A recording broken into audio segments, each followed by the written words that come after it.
Sorry to be late. I was talking to someone with two scooters. Someone with two scooters. Scooter had a live today in the Goodwill. You should check it out. Okay. Let me get... So Karen Reed case, okay? You love it or you hate it. You're on one side or you're not, or you're in between, or you don't want to watch it or you're watching it. There's so many different things about it. It's not even close to being over. It's just ridiculously long. This is, again, the retrial. The first trial ended in a hung jury. And, in fact, my husband is so freaking into it that you would think he had a true crime podcast, because you should ask Ethan if there's like a recap on it or something, and any of the kids go, he's like, shh, shh, I gotta hear this. It's like, oh my gosh, he's gotta hear this. But he does not believe that she should be charged with murder in any way, shape, or form. I also have other good friends that don't believe she is guilty, and I have other good friends that believe she is guilty as sin. So it's all around the gamut. And truthfully, I don't know. Like, I have to tell you, I have a very, very hard time getting into this case, and I don't know why it is, because you'd say, oh, there's a lot of hype around it, there's a lot of this, a lot of that, but it's I don't know. It's just something just about it that it seems like plausible that she did hit him and maybe didn't know about it, but then there's just so, I don't know. It's just, I don't know what it is. I wish I could put my finger on why it doesn't intrigue me the way you think that it would, but it just doesn't. Let's see what you guys are saying about it. So can you hear me? You can hear me. Let me just know you can hear me. I just want to know that you can hear me. I guess I could just go like this. On why? Good. Okay. So I know Debbie Two Scooter cannot get into it either. Do you know why, Debbie Two Scooter, you can't get into it? Because I can't put my finger on it, why I cannot get into it. And I listen to it, and I have it on, and it's on during the day. Hi, I see you, see me. Because if Jimmy is around, it's going to be on, because he is glued to the case. And when he comes home, if he's been working, with my cousin or something, he's been working during the day, well, then he's watching these recaps on the court stations, right? Watching the excerpts of the trial, or watching replays of the trial, etc., etc. So now let's see. You're having a hard time sleeping, says Denise. You drank a bunch of espresso in the morning. Okay. Yeah. And Denise, I know, and I'm sorry that I haven't gotten your billing done or whatever. I don't even know at this point. I'm so confused if I even billed you for things that I sent. I have to go through my books. Sandy was asking me today if I've gone through my notebooks. No, I haven't. I'm behind on billing. I know I've sent things out that I haven't even billed for to people, people that I trust or whatever. But yeah, I mean, I have to get back in the groove. And I think I know why it's so hard for me to get back in the groove. Is because I just realized today I have not been taking my thyroid medication properly. So when I was on vacation, I was missing days, and then and I mean, I've missed days before, that's okay, but there were several days that I was missing. And then when I've gotten home, it's been more of the same. And if your thyroid is off, it'll throw everything off. Your mood, it's just everything. It can make you depressed. It can make you upset. It can make you emotional, all of this stuff. So tired, of course, and all of that. So I just think that now I'm working on getting right back in my regime with it. And I think that's what what it is. So bear with me on that, because with your thyroid, if it's not regulated, you can be all over the place, and I really do believe that's what it is. Okay, so now, plus today I had a million phone calls to make regarding stuff with my electric company. It's just, we're all in the middle of complaining about these bills, and then I've got a grievance day to get ready for with taxes and stuff, and that's next Wednesday.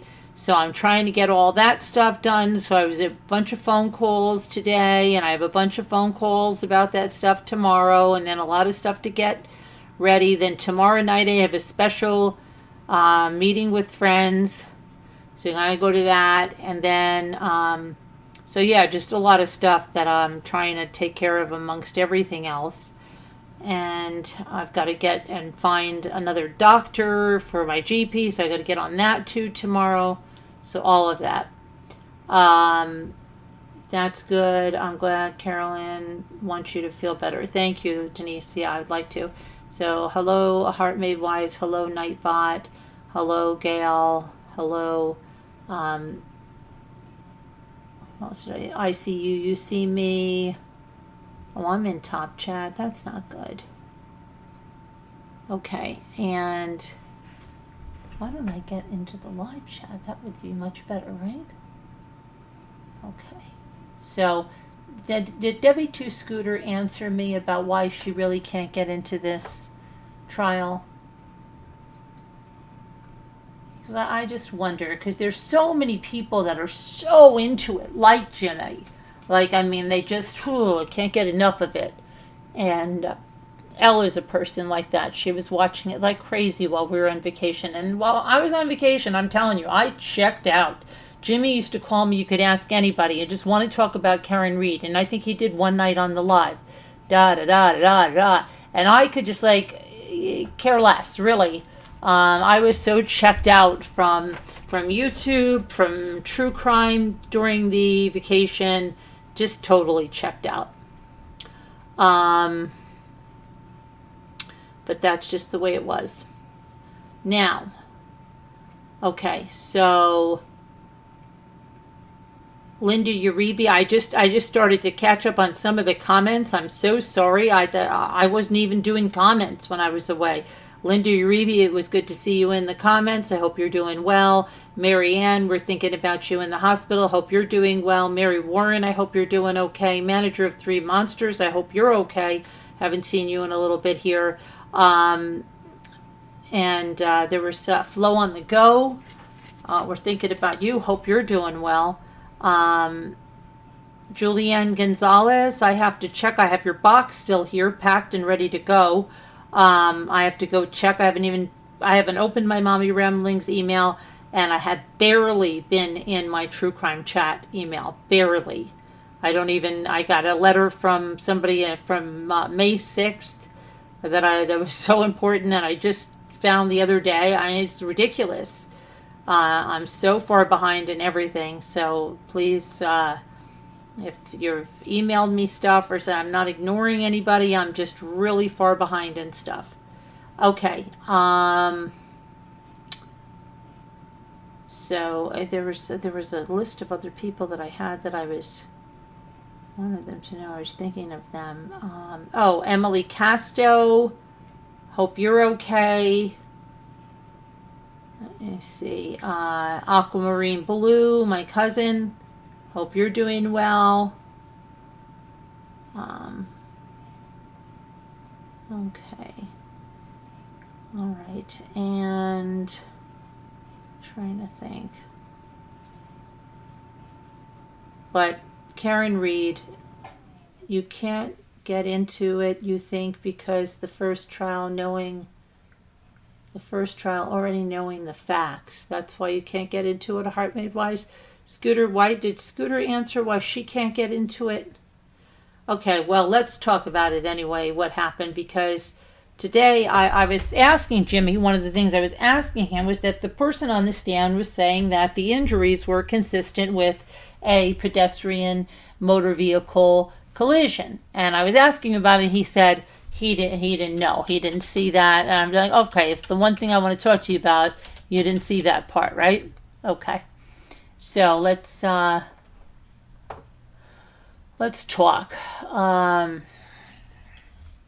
Okay. So,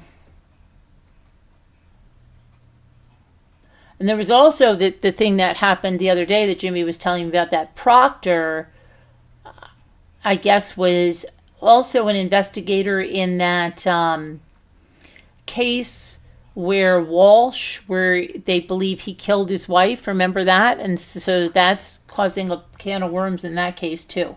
Okay. So Shannon Burgess was on the stand, okay? Shannon, being a guy, Burgess, was on the stand. And I'm sorry, I just have to say something. I don't know what it is, but men that are losing their hair, and they sometimes keep this little tuft of hair like in the front, almost that way that Williams guy had it. And somehow they think like it might look okay, and then the rest of the hair is like starting way back. And when they're in court and they have to look down, and then you see just the top of the head.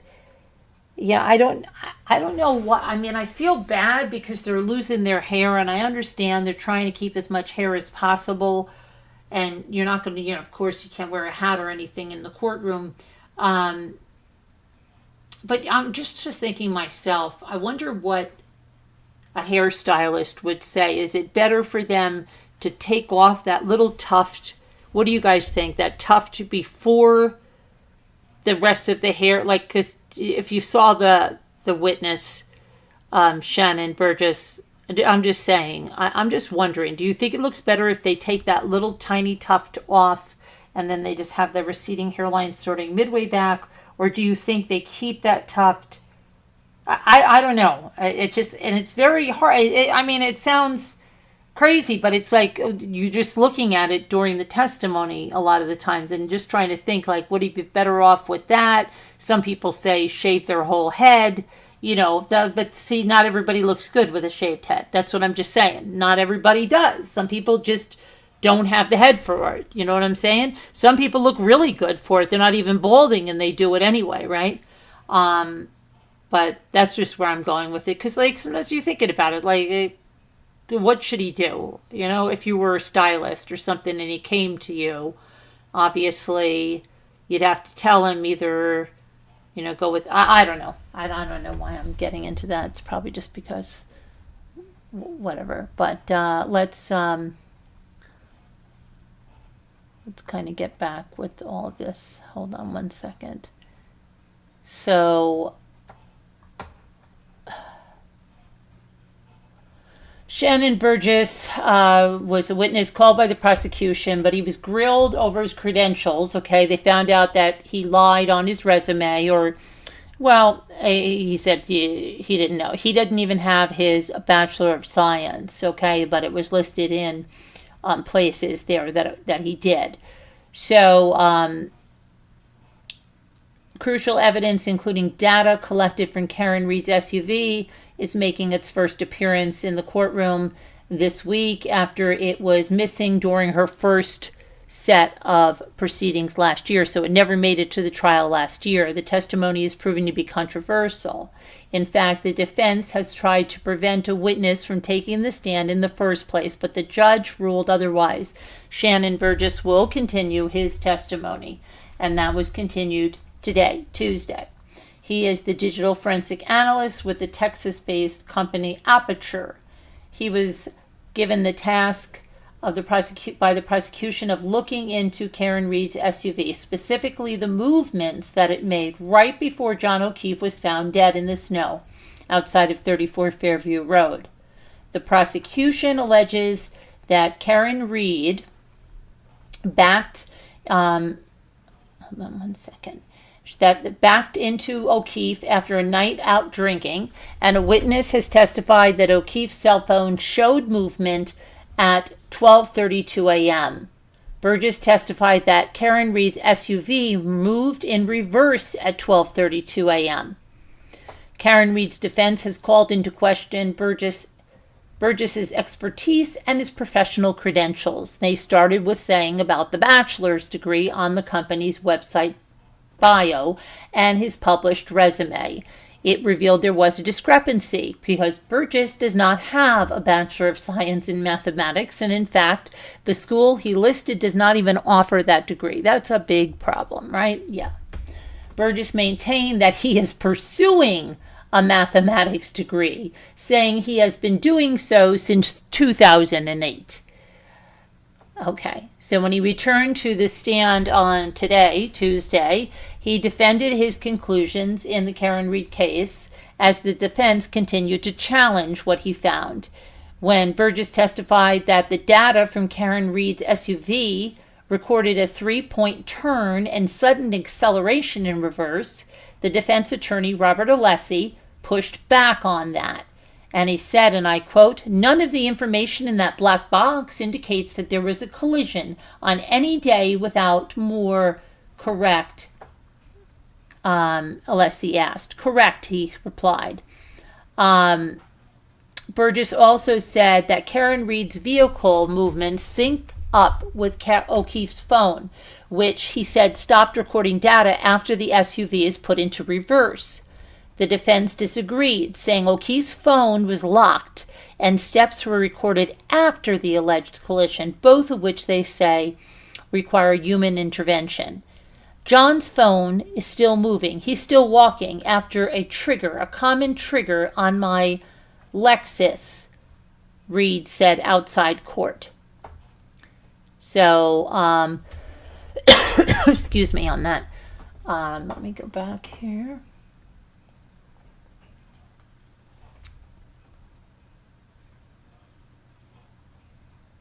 Okay, so during the cross-examination, Robert Alessi called into question Burgess's expertise and his credentials. Either you have a Bachelor of Science degree or you don't. Okay, so that went on and on about that a little bit. He doesn't have one. Okay, he says he's still pursuing it. He's been pursuing it since 2008.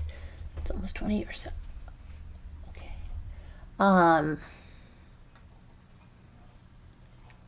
Alessi has worked to poke holes in the timelines that were presented by Burgess. And let me get this, see if I can get this image right here so you can see this. It was shown in court. Come over here. Get over here.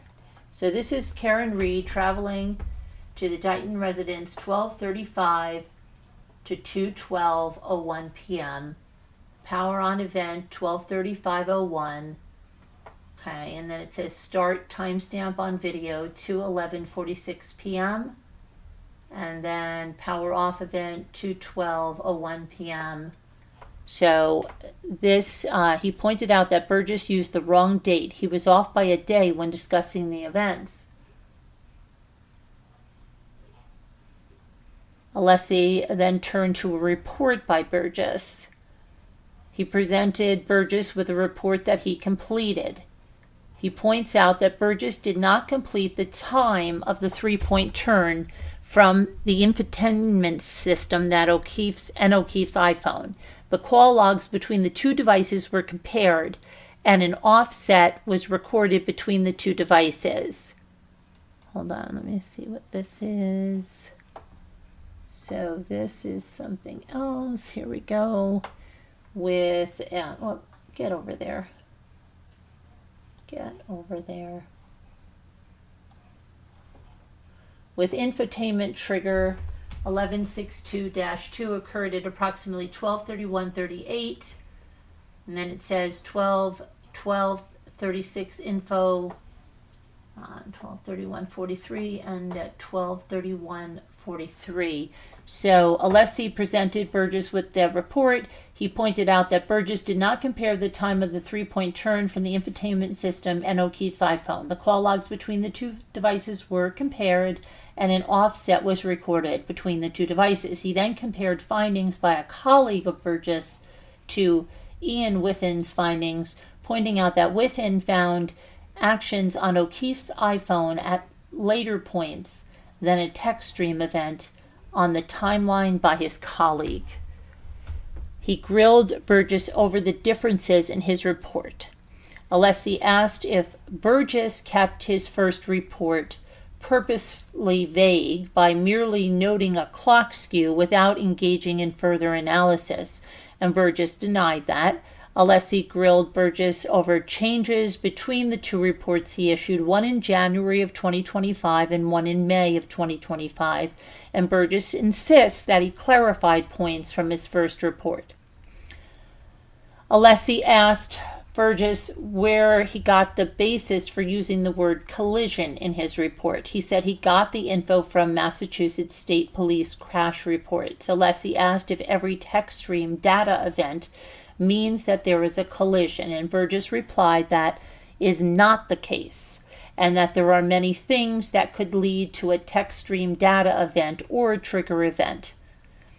He said it's a way that the Lexus collects information from various sensors on the car. Alessi said that there were 30 text stream trigger events over a series of 8 months on Karen Read's SUV.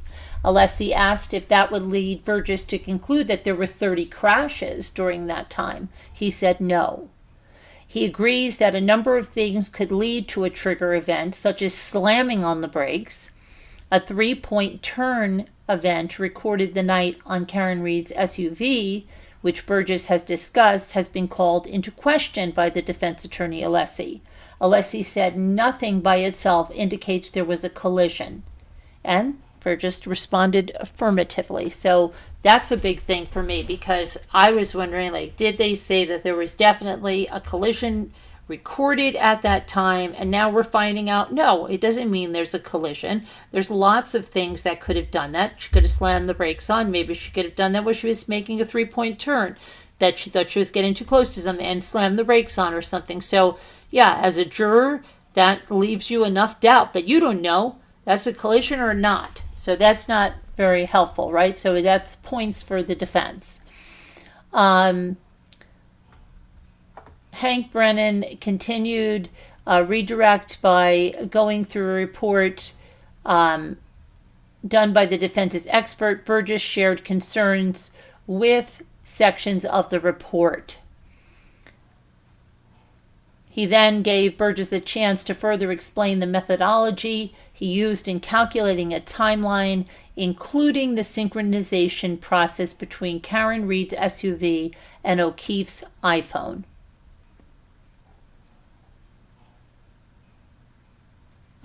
Burgess continued taking questions from Brennan, that's the prosecutor. Let's see, Burgess back on the stand after lunch. They're discussing, okay, so here's something about the 3-point turn. Let me get this up here. Or the time comparisons between the systems. So 3-point turn ends at 12:23. Heading change, start of 3-point turn, O'Keefe's phone, 12:23:59. Heading change, end of 3-point turn, 12:24:07, saying there. So they're discussing the 3-point turn as a text stream event on Karen Read's SUV and why the timing of the turn matters. The timing of the turn's beginning and end is important, Burgess explains, because it helps identify the variance between the Lexus clock and the clock on O'Keefe's iPhone. The map above shows an illustration of points of data as pulled from O'Keefe's phone and pulled from the Lexus system. Let me make sure you guys are all okay.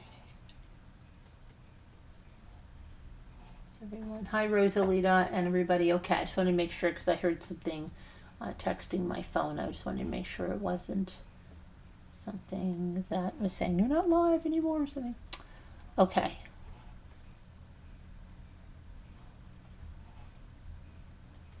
So back over here.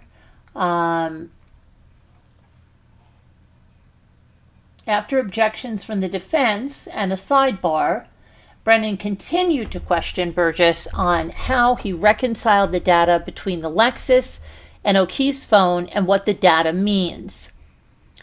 See, now, to me, okay, And Jimmy is talking about like how the phones, like, you don't have to set your watch. Your watch is like synced up. It sets itself there. But I'm wondering on the car phone itself, not the car phone, the car clock. Those, like, they will sync up, but there are some where you can still have to change it, like with the time change. I wonder if that could be the discrepancy there. I don't know. I would have some doubt on that.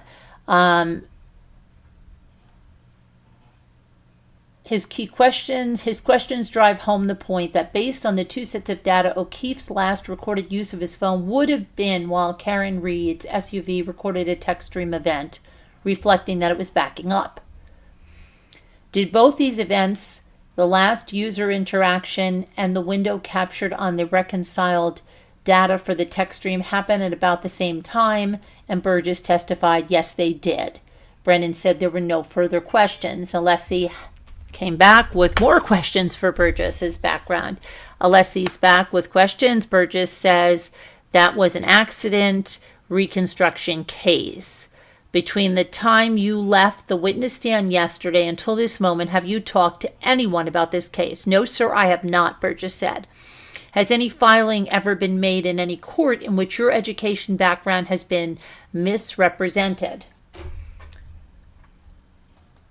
No, not that I'm aware of, Burgess answered. He is asking Burgess about an accident reconstruction case out of Texas. Burgess confirms he's aware of the case, and at one point he participated in it. Alessi then presents a document to Burgess. The document date is August 7th, 2023, and that's a filing from a federal court in Texas. That begins a discussion regarding the documents that needed to be prepared ahead of an expert witness testifying in a federal court in Texas. And Burgess confirmed that he's aware that there is a documentation submission process, but says another member of the staff at Aperture does this. So Alessi said, even though you may not have done it yourself, were you aware that this document, which is EEE, was submitted as part of the expert designation process we were talking about? He says, not this specific document, no. Alessi says, were you aware that a CV was needed to be submitted on your behalf as part of the design process? Yes, he said. Burgess testified that he was aware of the process and that the documents designated EEE and FFF for evidence purposes represent fairly and accurately. They represent the submission of the documents in support of the designation of the expert witness. Sir, do EEE and FFF fairly and accurately represent the submission of documents in support of a designation of expert witness in this case? And Burgess says, yes, as far as I can tell. Alessi enters the documents into evidence and the attorneys go for a sidebar.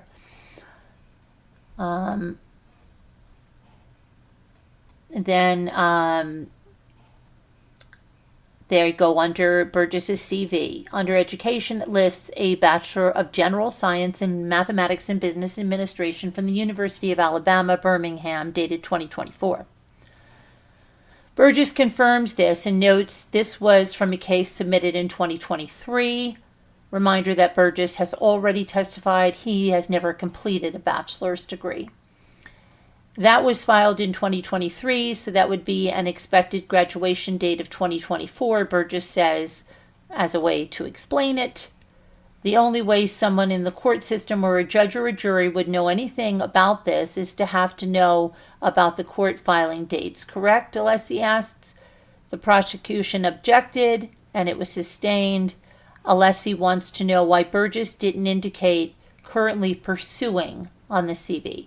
He also asked Burgess to confirm that the University of Alabama, Birmingham, does not offer a Bachelor of General Science in Mathematics and Business Administration. Burgess confirms and said it should have been listed as a Bachelor of General Studies with a minor on Mathematics and Business Administration. He says BGS is a known acronym. That is an error. Clearly, BGS stands for Bachelor of General Studies, and that should have a with minor in Mathematics and Business Administration. Alessi drives the point home. So therefore, an incorrect statement about your educational background was filed in a federal court in Texas, was it not? Yes, it was, Burgess said. Alessi had no further questions. Okay.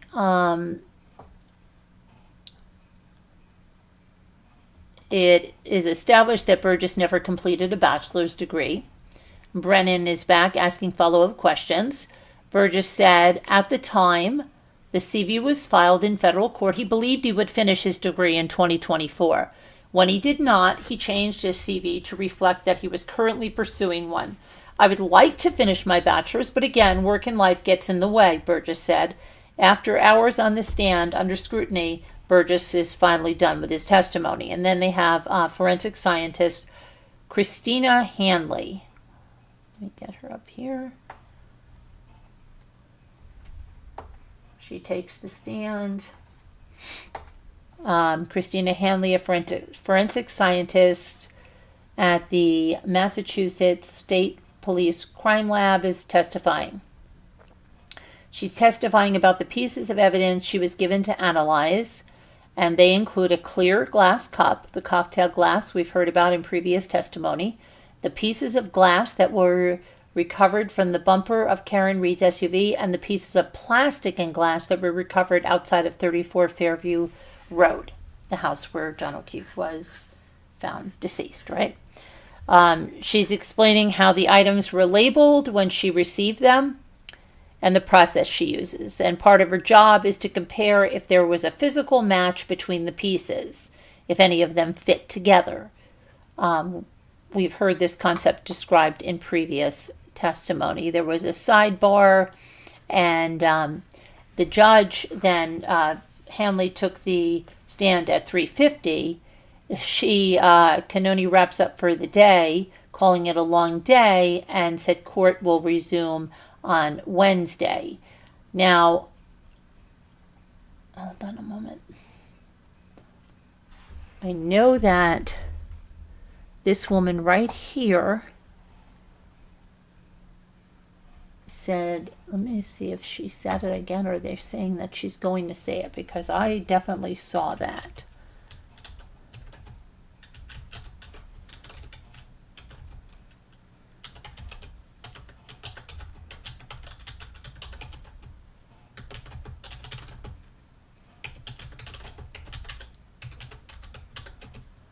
Let me see here.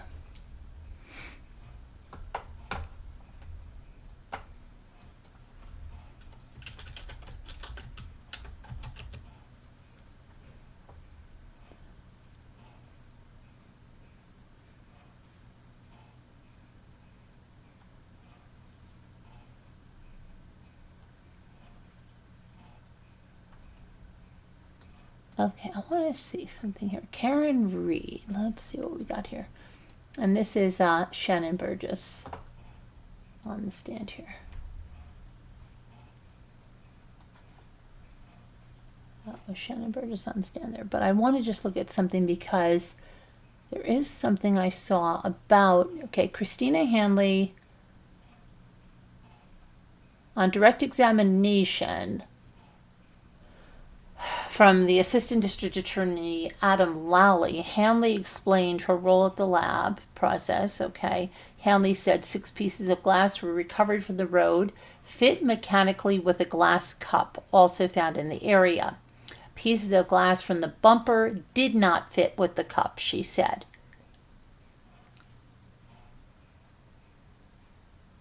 Okay, but there was something that I saw specifically, and that's what I asked Jimmy about when they had Hanley's picture on the screen, and that's when they said about the injuries.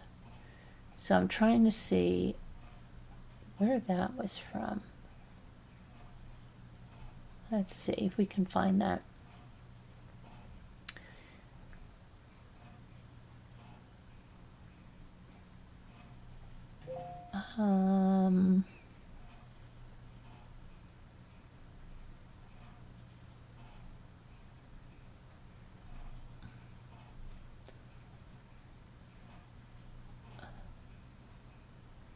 Trying to see where this.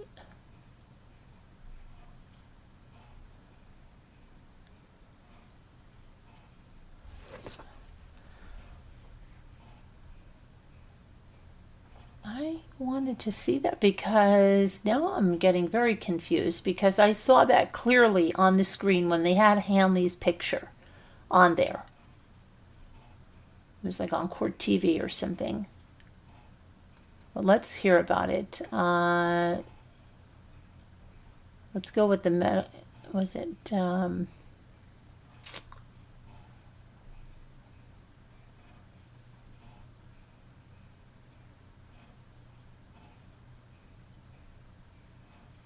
medical examiner Cudi Bello. Medical examiner was aware of the "I hit him" statements. Okay, she said she became aware that multiple first responders reported hearing Karen Reed say "I hit him" when at the scene prior to issuing O'Keefe's death certificate.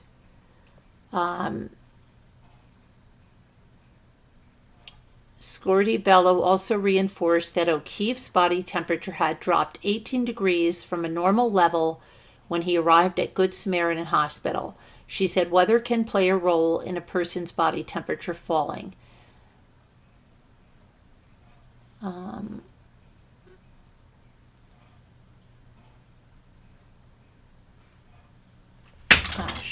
Let's see.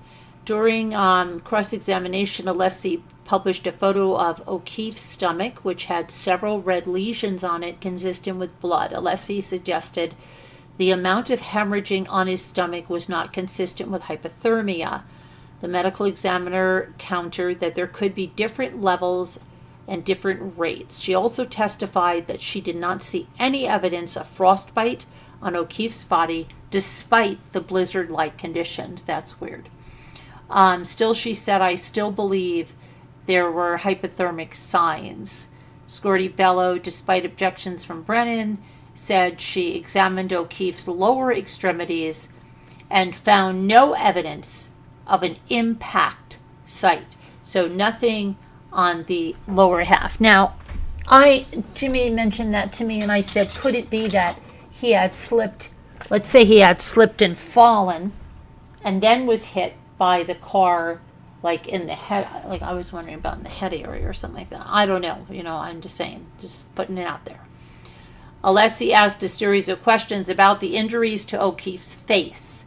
Cudi Bello testified a person would not sustain a laceration to an eyelid or their nose by falling backwards. Still, she said the laceration above O'Keefe's eye was by definition a blunt impact injury.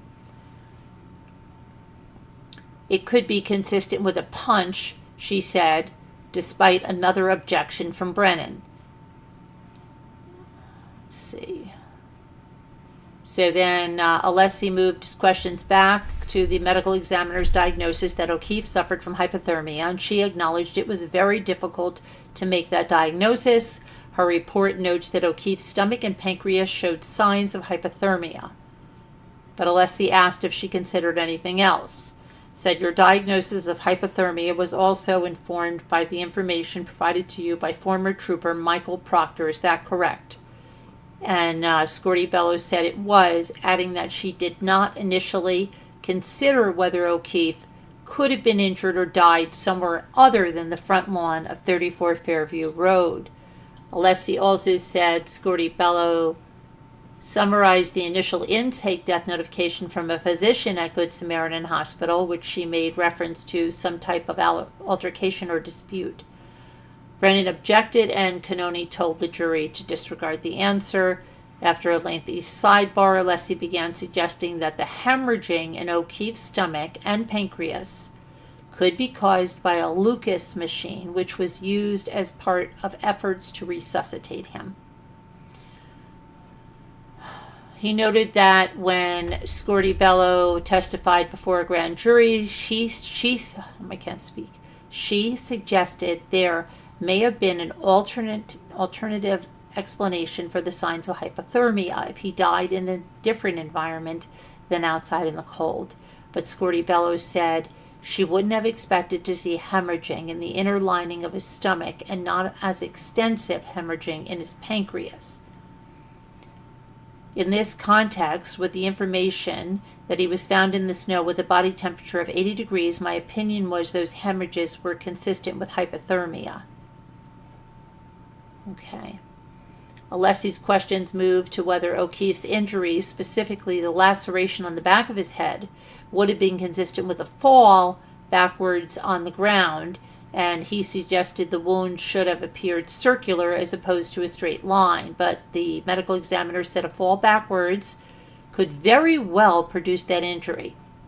There is nothing inconsistent with this injury and a fall on the back of the head with a blunt surface. Scorbello said she considered alternatives to a fall and a person hitting the back of the head, but did not make a specific note of it. She said she's always considering what could have caused a certain kind of injury. Alessi asked Scorbello a series of questions about her ruling that hypothermia contributed to O'Keefe's death. The defense is expected to call an outside medical examiner to testify that O'Keefe did not show any signs of hypothermia.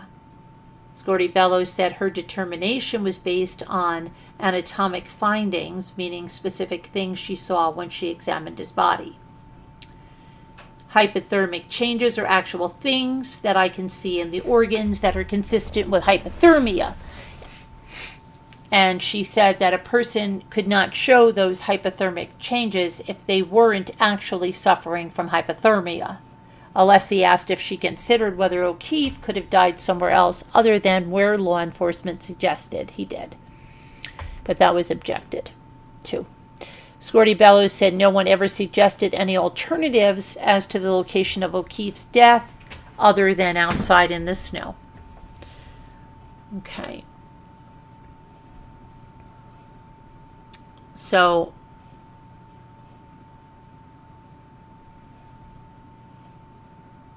they're saying he didn't have the injuries on the lower extremities. And this is Dr. Irini Scorbello. Then I'm going to put her up there. Here. And she testified about this. So yeah, this is very confusing. So did he or did he not have... let's see what they're saying about that. Well, let's see what they're saying before we move on, okay?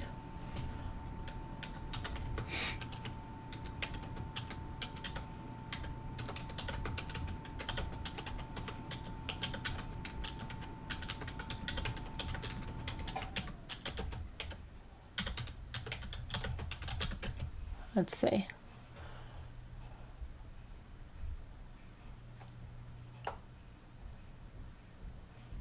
John O'Keefe died of blunt impact injuries to the head and hypothermia, according to the medical examiner. Injuries to John O'Keefe not consistent, saying with the vehicle. What's the matter? Huh.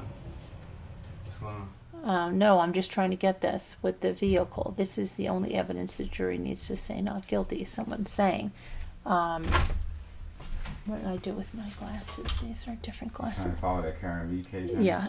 So I thought they said today when they had that they said that it was consistent with a thing, but now I'm looking here at this. Okay, everybody, let's see here.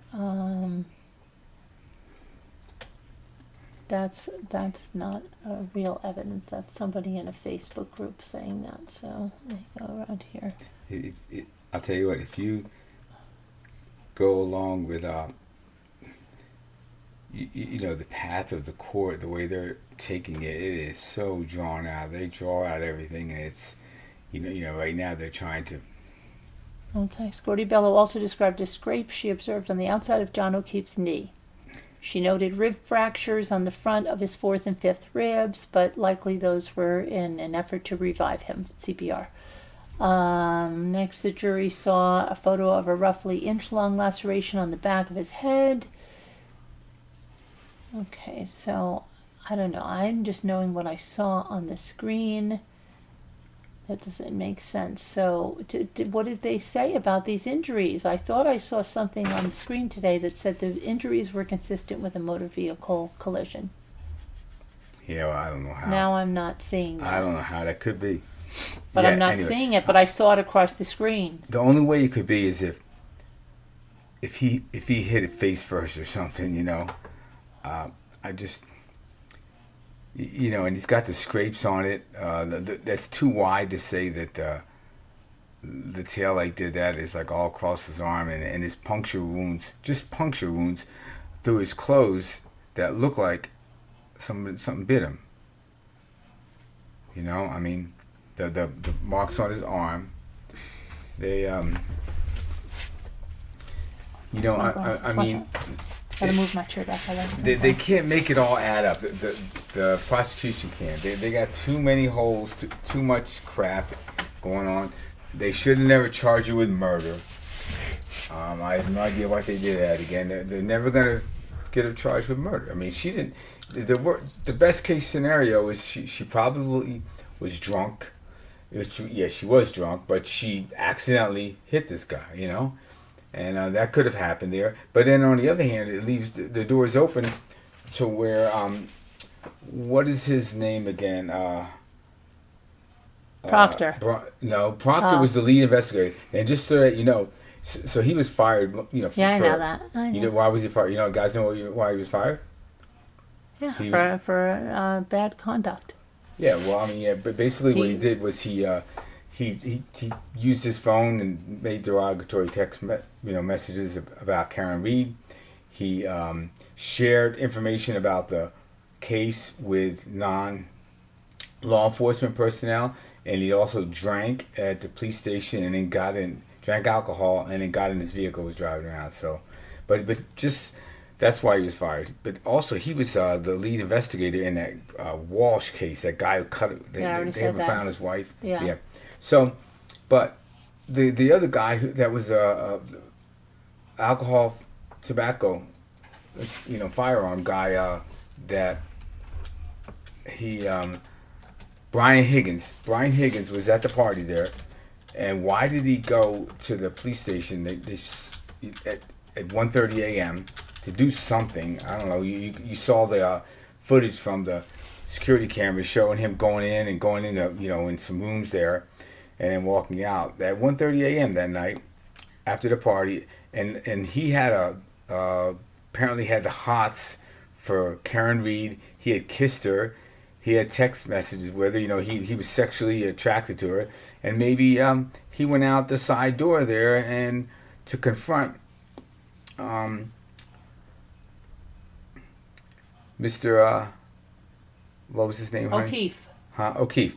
Yeah, and they got in a fight, and he was and Brian Higgins had been a boxer before, and so he could have boxed his head in. He was a big guy, and that could have it leaves it open for that.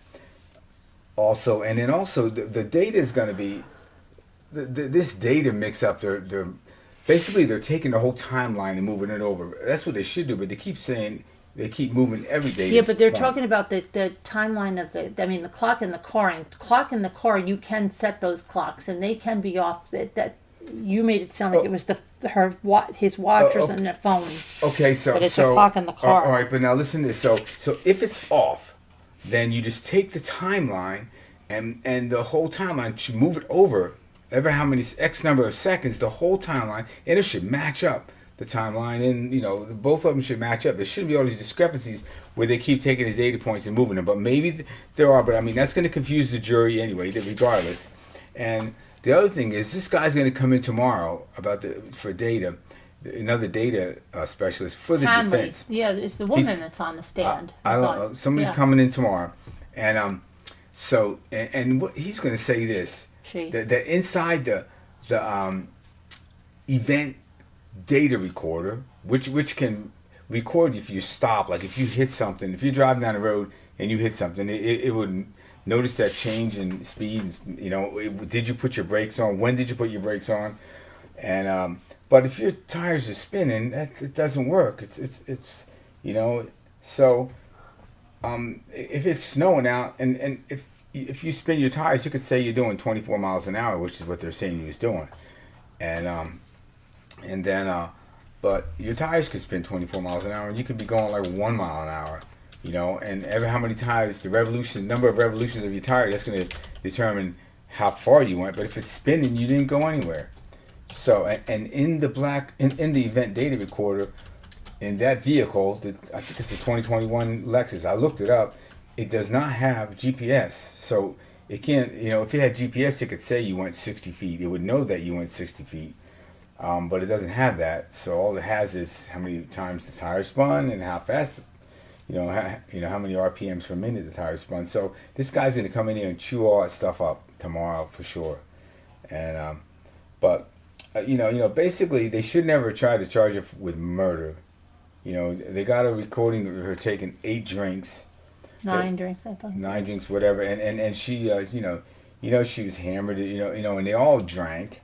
It was all a big hoo-hoo party between these police all the time, and who knows really what the freak happened, but there's a likelihood that she did run this person over by accident at best, and and that's what it should have been. It should have been, were you drinking? They should have, tried to get her for drinking and reckless driving, resulting in a death.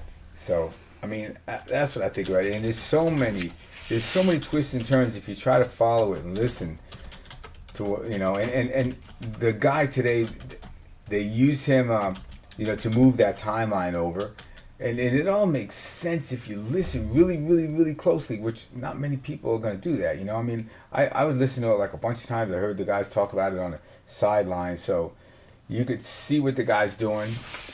It makes sense, but I don't see how it can make sense to people, to all the jurors there listening to that. The way he was cross-examined and, his credentials. He lied about his credentials, and that's gonna right there bother the jury. All the police was like pulling nails to get information out of him. Someone were fired. Like you said, the lead investigator was fired. All the women that got up on the stand there, they were married to cops that are supposed to be all friends with these, this guy. So Higgins, it was a big party there that night. So what the freak happened? The data they should have collected evidence more carefully if they were going to try to convict her from something. I mean, it's it shows all these people lurking around the back of a car. But how would they even know what was going to happen? They couldn't have planned any of this. No, they didn't. No, they couldn't have. But maybe Higgins. The only thing that could have happened is how come they got rid of the dog the next day? That's a crazy coincidence. Higgins was there. Higgins maybe had the the hots for bit Karen somebody. Reed. He's a boxer. Both this guy's eyes would close shut. I mean, that could point to him. And all of a sudden, if one of the officers inside the house kind of noticed Higgins coming back in, then they found, and he didn't. Then he went to the police station because he was later at the police station at 1:30 a.m. I mean, this is a big drama, crazy situation, regardless of what happened here, and so because Higgins was at the party, he also was at the police station at 1:30 a.m. This happened at what, 12 a.m. and so it's crazy. And what was he doing there? Well, I don't know. Yeah, right. Okay, so, we don't know. Well, we don't know whether he went out and punched this guy a couple times or hit him, because he was a boxer and knocked him out and he died in the snow there. We don't know that. But in all likelihood, Karen hit him, and without knowing it. She was drunk because she didn't even know where he was. She didn't really remember that she dropped him off at the party the next day when they asked about him, Well, same thing with the one in the suitcase. Okay, that could Yeah, have all but been But guess what, something. honey? That's the one in the suitcase. I know. All right, that's that one. This is this one right here. And there's still plenty more to go with this thing right here. It's so freaking crazy. And the prosecution, I mean, they're just, it seems like they're just throwing everything at this woman, and then it's not going to stick. So at the end, they're going to get her for some kind of reckless driving, or driving away, or reckless driving resulting in a death, probably, because I don't see how they're going to get her for murder. And so that's just what it looks like, and it's just it's a big circus if you ask me. Everybody has something wrong with them. It seems like, and the people who don't, it seems like it's pulling teeth to try to get information out of them. Because they're cops, and there's a lot of cops involved in this situation here. And so, I don't know. I mean, I should take some notes and stuff. Because it's so hard to freaking follow, though. You know? But I swear that they had something on this thing with the Christina Hadley, and it said, Yeah. I don't know what's going I don't on. know. How could that be consistent? I don't know. Yeah, That's what I thought I still said, but think I put a about question mark, so I'm covered. Think about the the injuries to him, and think about how are they consistent with a vehicle hitting him? Like maybe possibly you could possibly connect it in some way for it, but it's going to be highly unlikely. You know, not highly unlikely, but unlikely at best. So, yeah,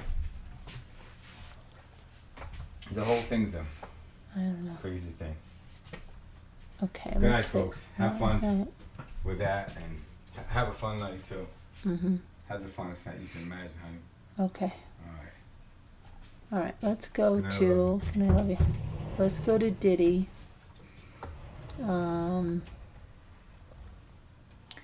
We're going to talk about what happened with Diddy, okay? Let's see. I'm going to show you a picture of Cassie Ventura's mother right here coming into court.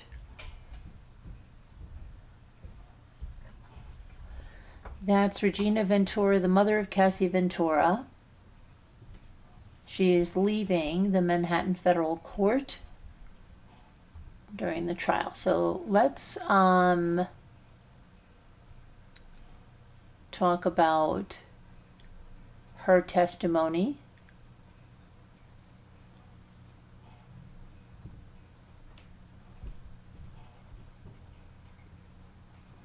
But before that, we have to go to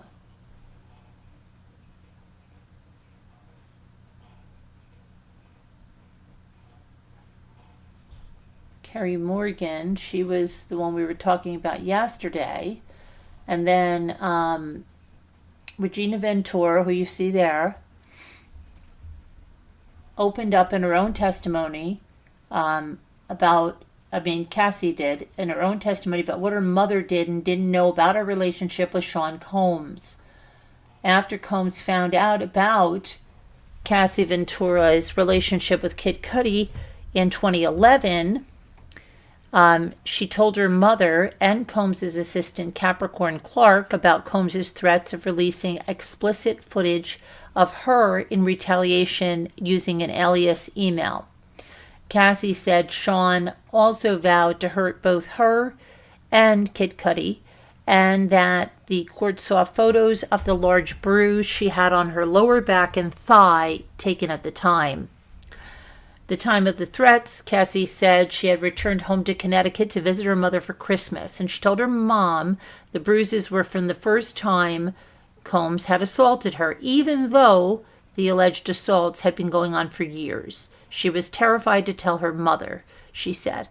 And David James detailed about that hotel night in Miami. We talked about that.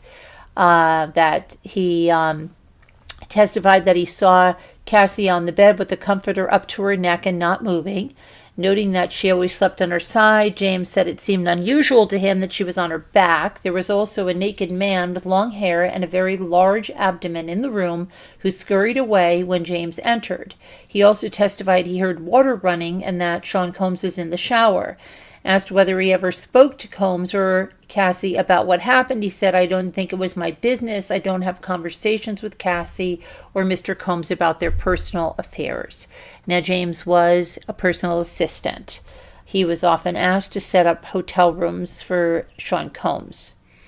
He said, "I don't think Mr. Combs ever stays alone." He recalled one night in which he was asked to bring an iPad to Combs' hotel room. When he knocked on the door, there was no answer, so he let himself in. That's when he saw that.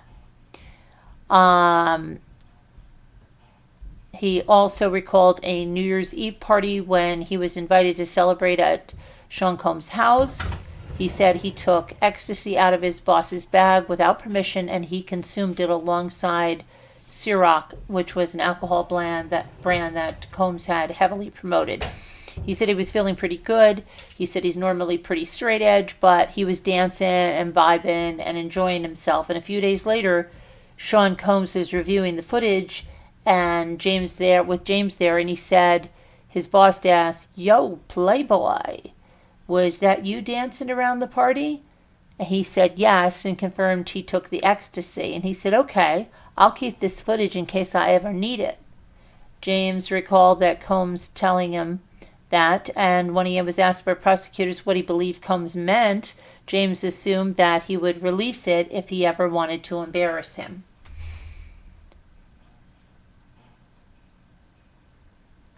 And this is David James who gave that testimony.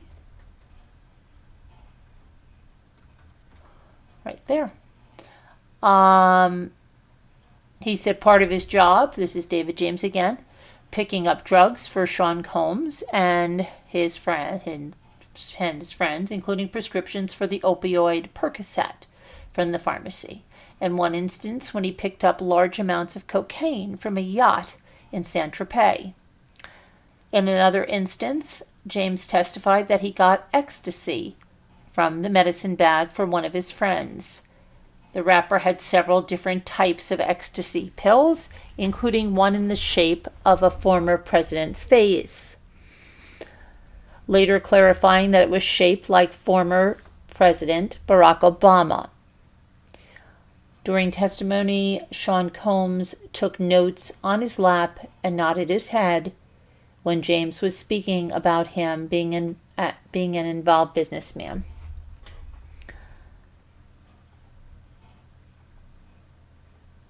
James said that he and Sean Combs' longtime friend known as D-Rock were sent to pick up food for Sean Combs at a diner where they encountered Suge Knight, one of Diddy's top competitors in the music industry. According to James, D-Rock walked right over to Knight and identified himself as Biggie's boy, to which Knight asked, "What are you doing in my city?" Knight was referring to Los Angeles, where he came up in hip-hop. James said he and D-Rock ordered food, but while waiting they saw 4 black SUVs pull up and someone walked over and handed Knight a gun.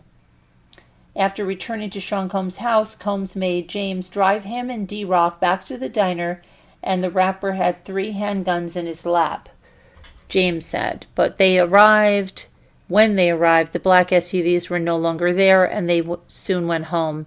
James testified that he was really shook up by the experience and that this was the first time he felt that his life was in danger while working for Combs. And that was a November 2008 incident. James then recalled an incident when Cassie's bracelet from the luxury brand Cartier went missing. He was pressured to take a polygraph test and let Combs' other employees search his belongings as they looked for the jewelry. It wasn't the first time, James said. He felt that he had to defend himself. On 2 other occasions, James testified that he felt he had to take lie detector tests. The first came after the aide said Combs had a significant amount of cash go missing. It was very intimidating, James told the court, but he felt he couldn't say no, not if he wanted to stay employed with Sean Combs. On another occasion, about 6 to 8 months later, one of Sean Combs' watches went missing. The lie detector test operator would later tell James, "You look very nervous." James said it was because he had taken some alcohol and clothing from Combs' home without him knowing.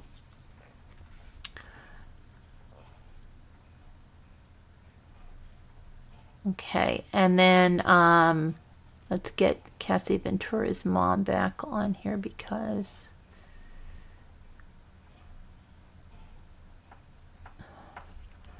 she's who we're going to talk about next.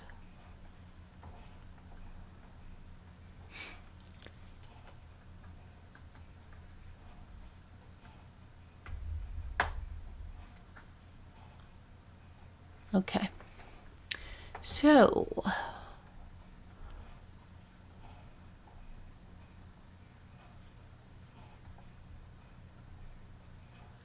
Regina Ventura said she first met Sean Combs in 2006.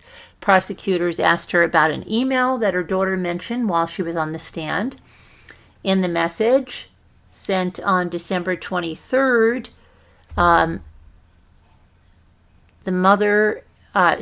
Cassie confessed to her mother that Sean Combs was threatening to release a sex tape of her on Christmas Day. Around the same time, she told her mom about the alleged abuse she was facing from Sean Combs, and her mother told the court, "I was physically sick over the threats to hurt her daughter and the tapes." And then she said she was told she needed to wire $20,000 to Combs. He was angry that he spent money on Cassie and that she had been with another person. Ventura took money from her home equity loan and wired the funds to Combs' company. She said the money came back 4 to 5 days later. When asked by federal prosecutors why she wired the money, Ventura said, "I was scared for my daughter's safety." Ventura testified that she was ordered to pay Sean Combs because he demanded it. Okay. During her testimony, prosecutors showed jurors photos of bruises on Cassie's body from Christmas Eve in 2011. "She was bruised, and I wanted to make sure we memorialized it," said her mom, of taking the photos. When asked by prosecutors how her daughter got the bruises, Ventura alleged she was beaten by Sean Combs. The photos were taken in Cassie's bedroom in Ventura's Connecticut home, and it was the first time Cassie told her mother about the alleged violence in their relationship. She also recalled an intense confrontation from April of 2011 when she was visiting Cassie in LA, and they were at Combs' house with a group of people, including Mia, a former Combs assistant who is also a witness in the trial. Combs was upset that Mia was laughing, and Mia looked shaken and afraid while leaving the room.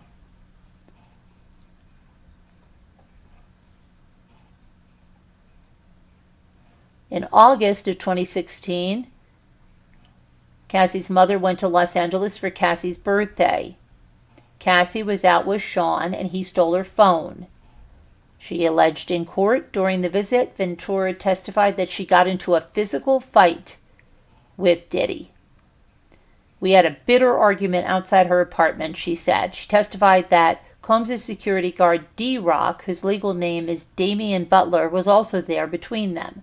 Ventura recalled that "we were arguing about the phone. I wanted the phone back. I was yelling, screaming, and trying to hit him." After returning Cassie's phone, Ventura said Combs took her daughter's vehicle. Combs' defense team chose not to question Cassie's mother in court. During cross-examination, Combs' lawyer, Mark Agnifilio, said, "Good afternoon, Ms. Ventura." "Good afternoon," Ventura replied. And then Agnifilio told the star witness's mom that "I don't have any questions for you. Thank you."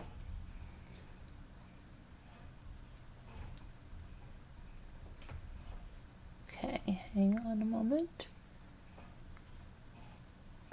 Okay, so apparently Sean Combs was shivering in court, and here's a sketch of him trying to warm himself up. This looks so bizarre. Let's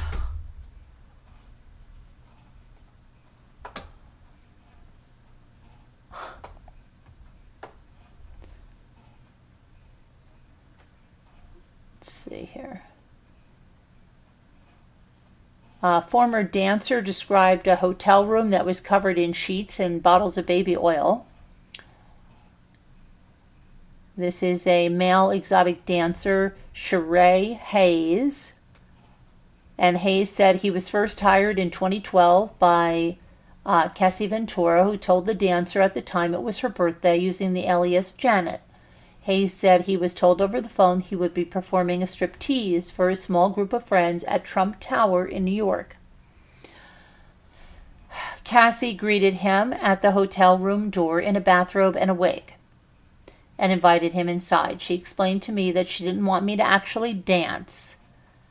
Hayes said, revealing that instead she wanted him to create a sexy, exotic scene in which they would apply baby oil to each other, and her husband would eventually come out to watch. Cassie then handed him $800 in cash, told him not to acknowledge or look at her husband, adding that all furniture in the room was covered in sheets, and there were several bottles of baby oil around. She started pouring it on herself, and I did similar, he said, adding that Out of the corner of his eye, he saw a naked man come into the room wearing a cover on his face that only showed his eyes. Their interaction lasted about 25 to 35 minutes before Cassie allegedly handed him an additional $1,200 in cash. He said he was called about a dozen times to create similar scenes. He explained that he didn't realize the man was Sean Combs until one instance at the Essex House Hotel, located in New York as well.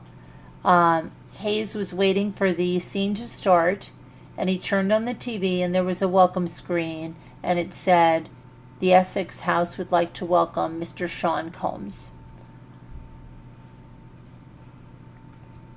And here is a picture of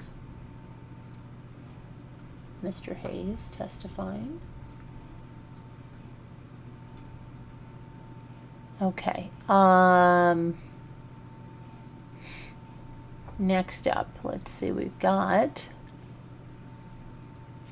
Hayes said he was hired to have sex with Cassie in New York every few months, sometimes for multiple days at a time. Combs would often give directions. And he said that Cassie was once visibly startled after Combs dropped a stack of money onto the bed during an encounter. After the two allegedly were intimate with each other, Combs would then go to another room. Cassie would follow. When she returned in a bathrobe, Hayes said it gave me a clear indication we were done.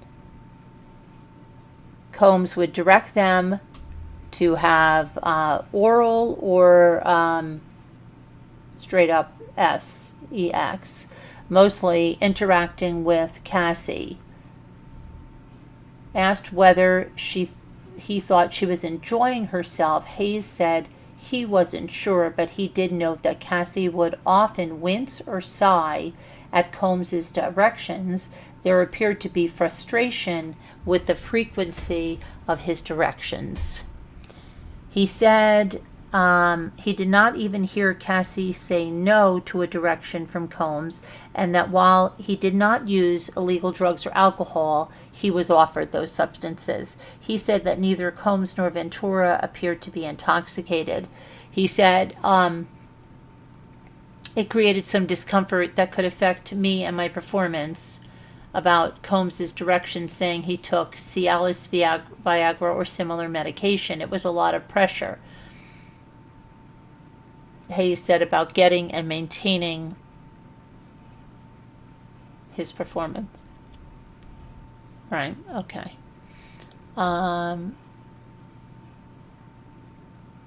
Let's see here.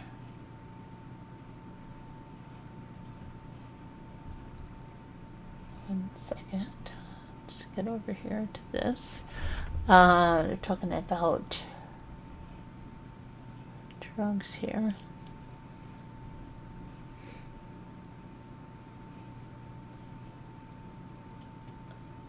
Okay, months after Diddy. Let's see. After the two allegedly. Okay, we went through that. She would probably. Okay. Then we have Sheree Hayes, the guy you see there, is 51 years old. He's a former exotic dancer who went by the nickname The Punisher.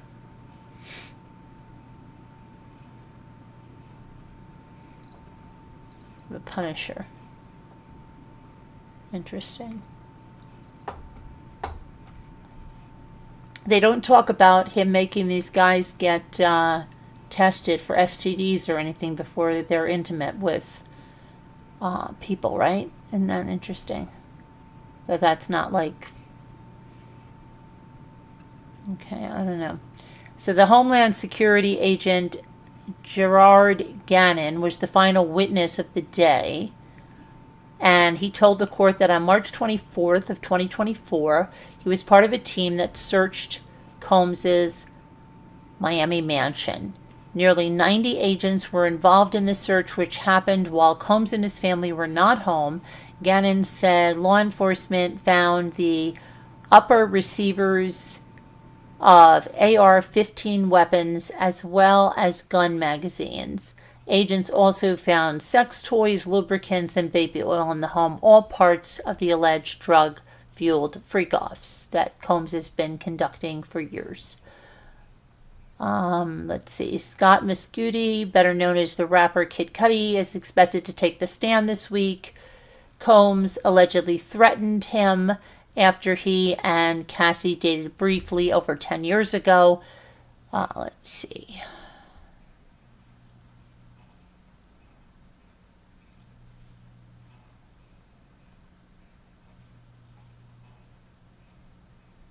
So that's you're up to date now on both of those. So we'll see what happens tomorrow on that trial, right? Definitely playing as the man. What's going on? Gray and shriveled up. Really creepy looking. Yeah, that was Diddy, Denise. Trying to warm himself up. He was feeling rather cold. A lot of times if you get real emotional, you can get real cold. And Diddy certainly looked like he was feeling really emotional, right? Right. Okay. Hello, it's Bink. How are you? I tried to call you earlier tonight. Did you get my message of that meeting we have? Okay. Ask Scooter if you need clarification on that.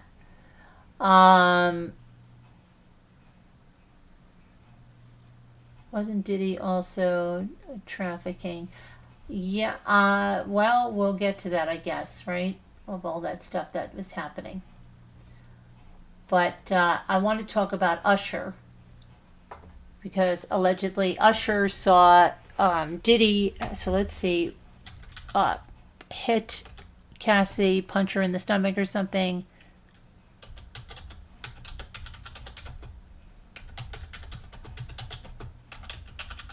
And then I know people have asked about what did Bieber say. Bieber said something.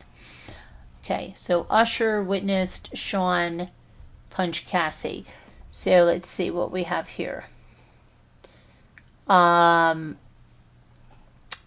came from Dawn Richard, who testified on Monday that she and other celebrities witnessed Sean Diddy Combs abuse his then-girlfriend, Cassandra Ventura. Dawn Richards said Combs punched Ventura in the stomach at a restaurant in 2010, and she alleged that various celebrities were present when that happened, including Usher and Nayo and Beats Electronics CEO James Levine. Doodly-do. Yep. So that's about Usher. And let's see, because there was something I also heard about Bieber having some kind of a something or other. Let me see.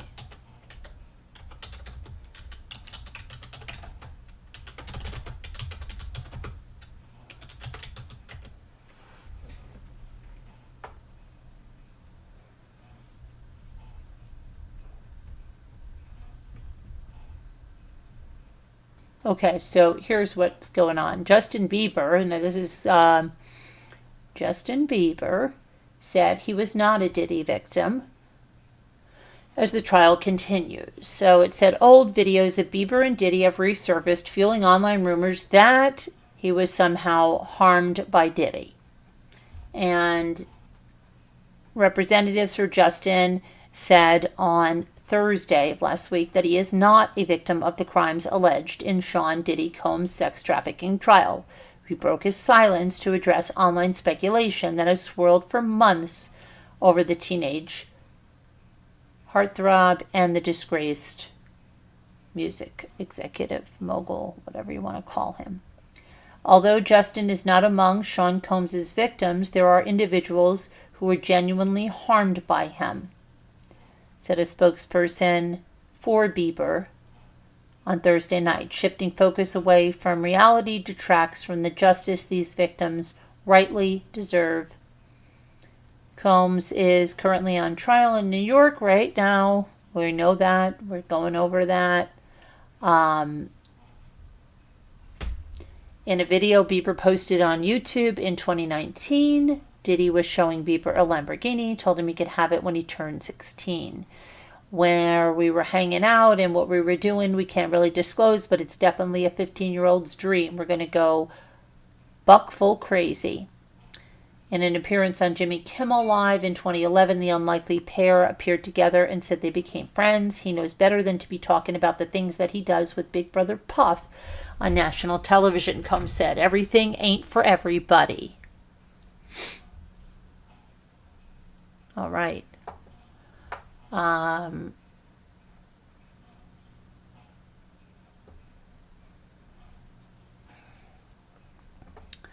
Okay, so that's what we got there. Go back over here. So sometimes just the baby oil, interesting. So, no, they engaged in intimate acts. Very intimate acts. It wasn't just the baby oil. Okay, that was the start of their intimacy.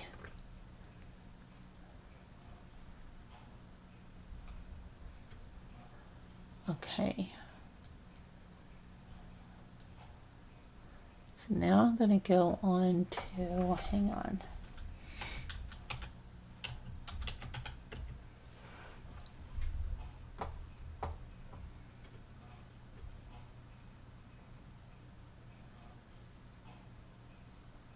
George Wendt, beloved bar regular Norm on Cheers, dies at 76. A well-loved friend.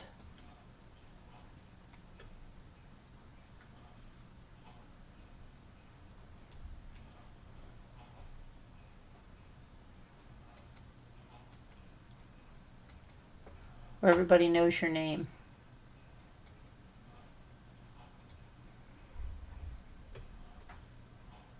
All right. I never really liked Cheers, but I liked the song, and it used to be on like after some shows that I watched, and or before some other things I watched. So I still remember that. Let's see. So he was 76 years old. He died.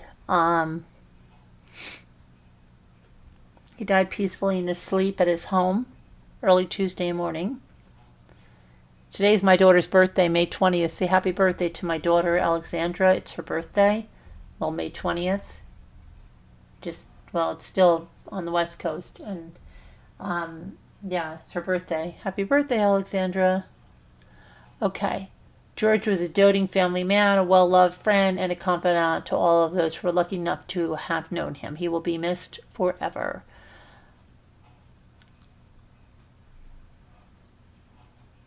He was born in Chicago, Illinois. He spent 6 years in Chicago's renowned Second City improv troupe before he auditioned for Cheers. Originally, his character only appeared in the final scene of the pilot with only one line, beer.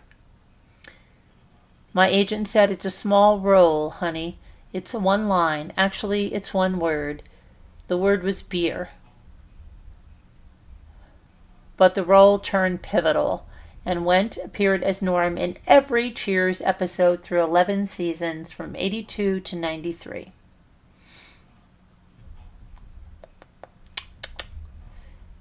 Sitting next to a fellow barfly and postal worker, Cliff Clavin, John Ratzenberger, Norm sipped on countless TV beer mugs, which Wendt revealed were filled with Kingsbury brand near beer that was poured warm from the set's taps.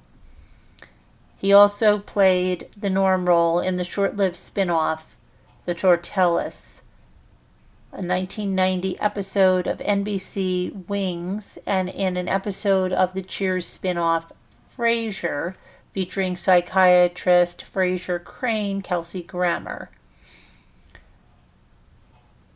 He was often a Saturday Night Live guest, where he portrayed one of the superfan Chicago sports enthusiasts in the recurring Bill Swirsky superfan sketch. Decked out in a walrus mustache and Bears gear, Wendt and his superfans, including Chris Farley, Mike Myers, Joe Montanga, and Robert Smigel, enthusiastically discuss the Bears and legendary head coach Mike Ditka, known only as Ditka. Following Cheers, Wendt starred as a radio host car mechanic in his own sitcom, The George Wendt Show, on CBS in 1995. The show was canceled after just 6 episodes. He appeared in movies such as Airplane 2, the sequel, in 1982, and Fletch, 1985, The Little Rascals in 1994, and as a film producer in Spice World 97. He's made guest appearances on TV Seinfeld, The Larry Sanders Show. I forgot about Larry Sanders, oh my gosh. You know the other guy I'm thinking about, Mortley, what was that guy's name? He had a late night talk show. Mort, oh my gosh, what was he? He was a very skinny guy. Not Morley Schaefer, that's from 60 Minutes. He was Mort somebody. His set was very blue. He would wear a suit. It was around 87, 88, 89, like that. Does anybody know who I'm talking about? I think it was on like channel, if you're in New York, channel 9. Mort. I can't think of it now. When Norm assiduously avoided his never-seen wife Vera at the bar, Wendt was married for 40 years to an actress and the Second City alumni Bernadette Burkett, who voiced the unseen spouse on several Cheers episodes. In one of his final public appearances at the 75th Emmy Awards in 2024, Wendt reunited with his Cheers co-stars Ted Danson, Rhea Perlman, Kelsey Grammer, and Ratzenberger on a recreated set of the show's iconic Boston bar. Wendt's memorable entrance brought one final Norm from his assembled co-stars. Danson, who played the Cheers owner and bartender Sam Mayday Malone, said he was devastated to hear that Georgie is no longer with us. In a statement following the sad news, "It's going to take me a long time to get used to this," Danson added. "I love you, Georgie." Okay. So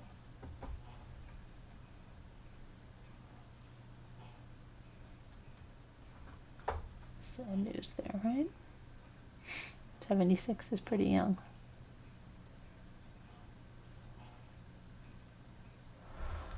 All right, so they're going to have a season 6 of The Handmaid's Tale. I don't think I've made it through the second episode of The Handmaid's Tale. Maybe I have the second and did not head to the third. I've just stopped watching TV back a while ago. In 2012, I stopped watching TV, and then I don't even know when I stopped watching The Handmaid's Tale. Okay, after she had the baby, whatever episode that was. Okay.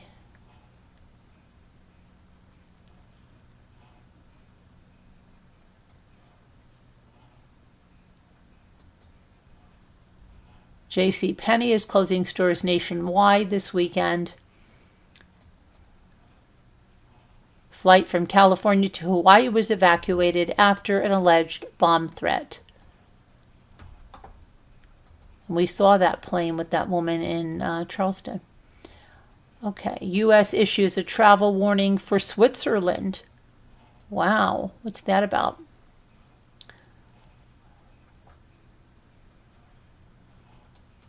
The United States has issued a new travel advisory for a foreign country that many travelers from America go to each year. My future daughter-in-law goes there quite a bit. She is in Barcelona right now.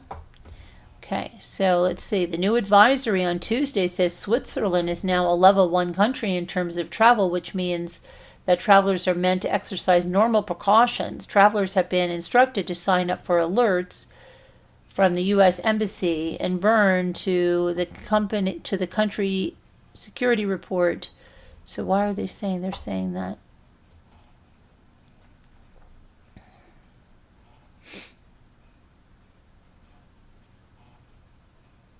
I don't know what they're saying. The most common types of criminal activity include shoplifting, pocket picking, petty theft, and larceny. The State Department also noted that pickpockets often work in pairs. kidnapping was not noted as a threat, but the State Department noted Bern as an area of low threat for terrorism and political violence, while giving Geneva a medium rating for both scenarios. As a busy summer travel season prepares to start in a matter of days, we'll see if travelers decide to heed the warning from the State Department or if they choose another country to travel to. All right.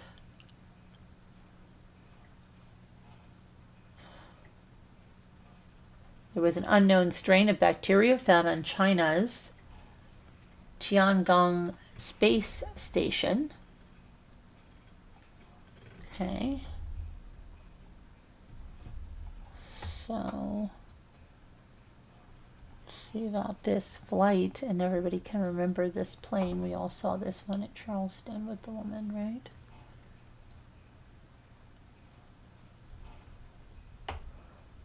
Hawaiian Airlines.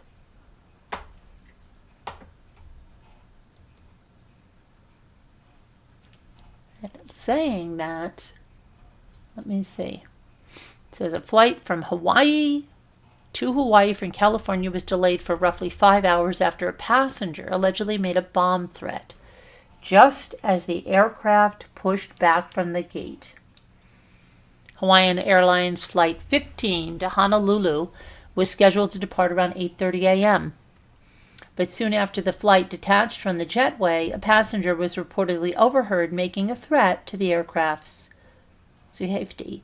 The Port of San Diego Harbor Police Department dispatch received a call from the flight's captain after a flight attendant said a passenger reported a possible bomb on board. The airline told SF Gate that there were 283 passengers and 10 crew members on board, and they were all evacuated from the flight, placed in a secure area as law enforcement completed a review of the aircraft. Nothing suspicious was found on the aircraft. Okay, so then they were all put it back on. Okay. Airlines are getting stricter about carry-on luggage. Okay, a Lufthansa plane flew 10 minutes without a pilot during a medical emergency in 2024. Let's see. Passenger jet had to abort a takeoff to avoid runway collision at New York's LaGuardia Airport. Oh boy.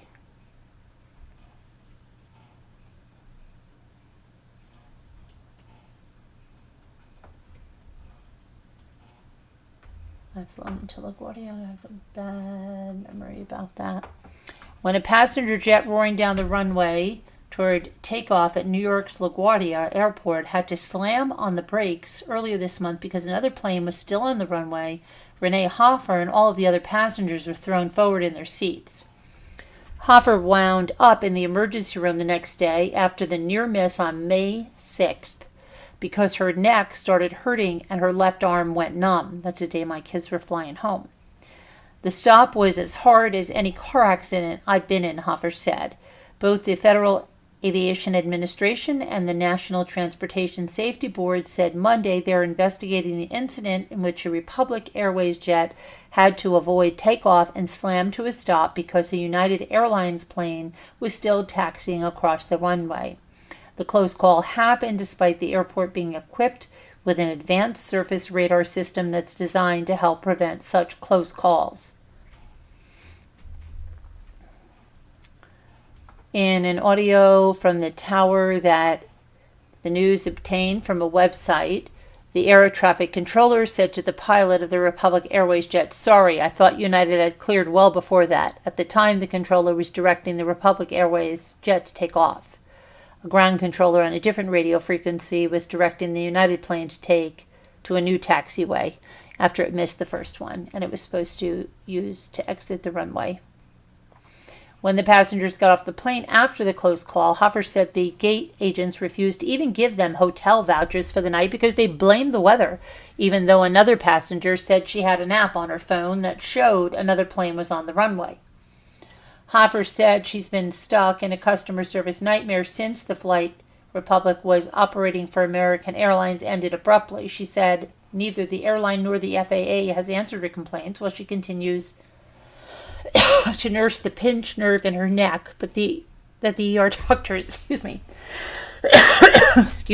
identified. Both the airlines and the airport referred questions to the FAA. The number of close calls in recent years has created serious concerns for the FAA, the NTSB, and the other safety experts. LaGuardia is just one of just 35 airports across the country equipped with the FAA's best technology to prevent such runway incursions. Let's see here. Yikes. Yikes.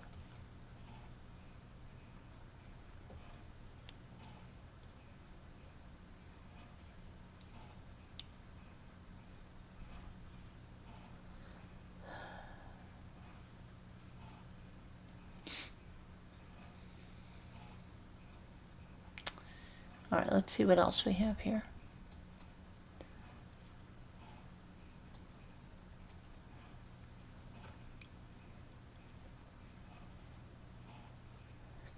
The FAA is cutting Newark flights after air traffic control issues.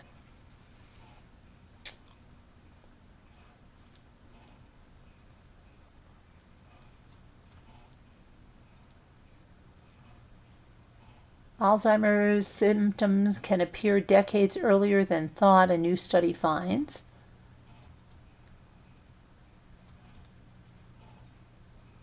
Latest in the investigation into the Brooklyn Bridge ship crash. You know that, right? The Mexican naval ship, the mast, hit the Brooklyn Bridge.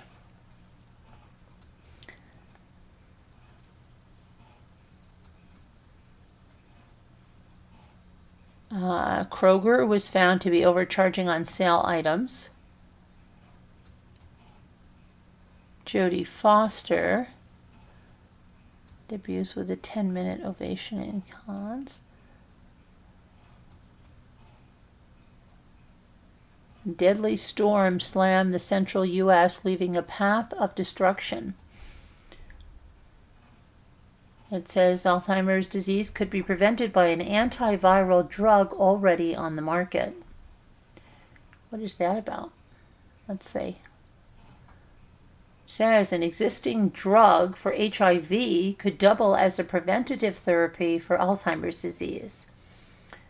Nucleoside reverse transcriptase inhibitors are antivirals that are approved to treat HIV infection, but scientists from UVA Health, the University of Virginia, found that patients taking them were less likely to develop the common form of dementia. There was a roughly 10% annual reduction in the risk of developing Alzheimer's disease in people taking NRTIs for every year of use of these drugs, according to a lead study author, Dr. Jaya Krishna Ambati, MD, professor of ophthalmology at UVA, who spoke at Fox News Digital about the finding. After coming across another mechanism that could potentially prevent Alzheimer's, the researchers analyzed 24 years of health insurance data, including 270,000 patients. It says the Alzheimer's risk reduction among the patients taking the NRTIs was significant and substantial.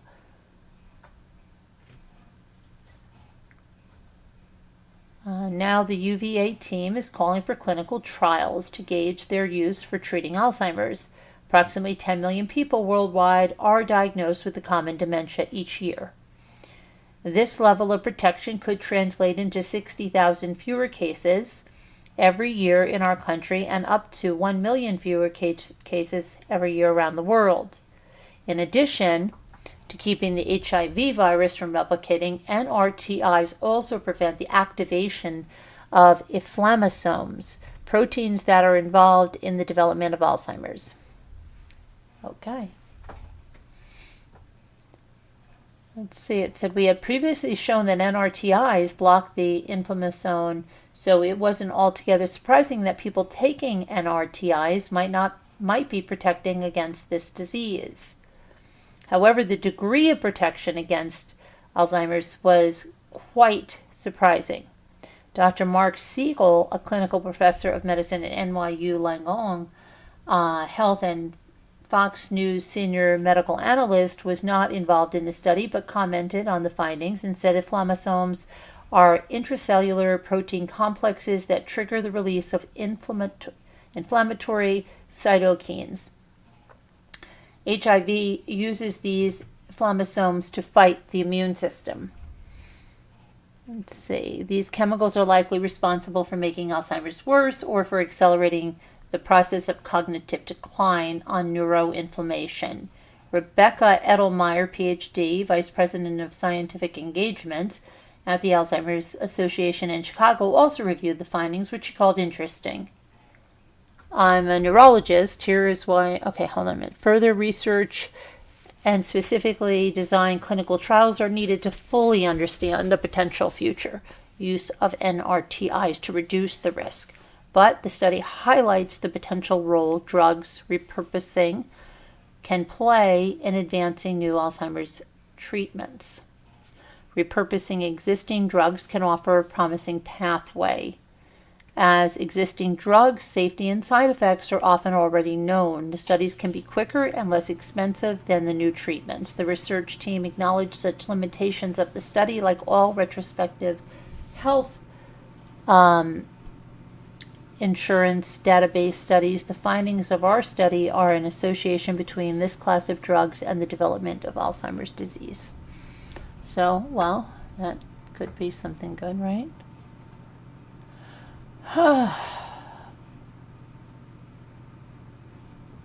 Scarlett Johansson had a directorial debut in Eleanor the Great.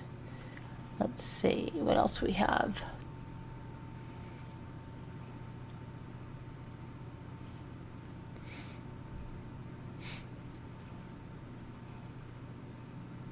The world's ice sheets just got a dire prognosis, and coastlines are going to pay the price.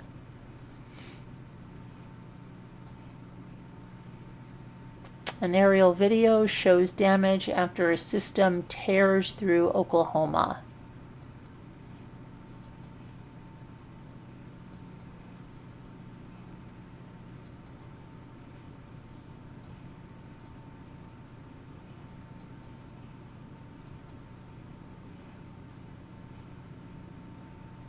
FBI joins investigation into a possible motive behind a Buffalo airport security breach.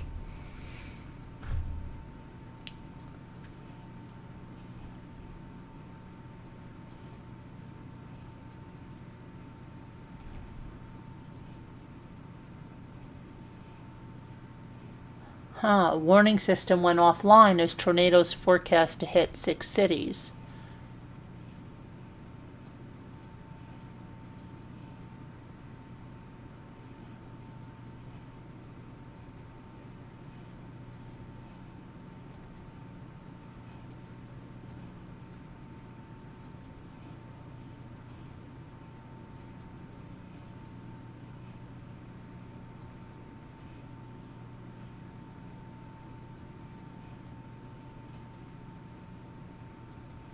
Okay, Starbucks summer menu. All right. What is this that I'm seeing? This thing about the Florida Intercoastal Waterway hits market again months after the sale. Okay, let's see what's going on in here. It's not the real estate game, but we're going to look at this. So this has been coming up in my feed on various things. Exclusive Florida estate along the Intercoastal Waterway hits the market again months after the sale. Owners are asking about $7.9 million for the home in Ponte Vedra Beach. Northeast Florida residents along 192 feet on the Intracoastal Waterway is back on the market after 8 months after it last sold. Seven Palms Estate is set on 2 acres at 301S Roscoe Boulevard in Ponte Vedra Beach. Features a 5,760 square foot main house with 5 bedrooms and a separate 1-bedroom guest house.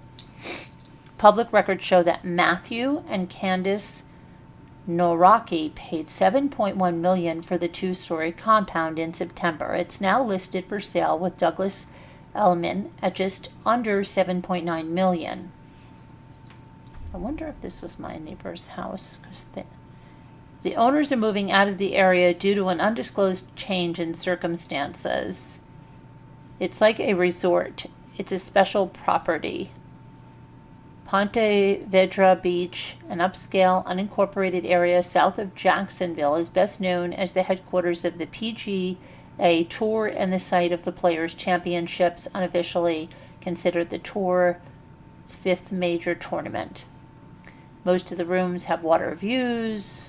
I don't know why this is like big news here. Why is this such big news that it's on all these things? It's just a house that's for sale again. Come on. It's not big news. Okay, and they say Illinois town wants to seize Pope Leo's childhood home using eminent domain. I don't know what the heck is going on. Okay. Let's see, what about the housing market?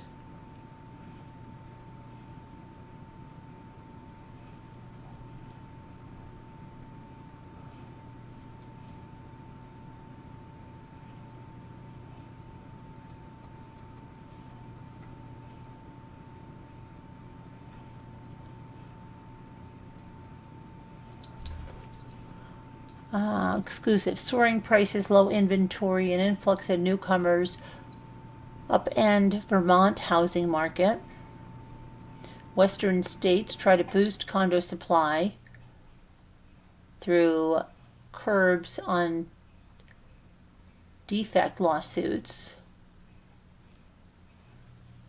Exclusive home prices stagnated or declined in 15 of the top 40 markets in April.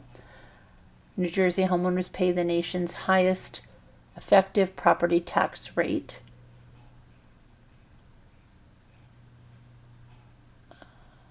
Florida lawmakers work to balance condo safety with housing affordability.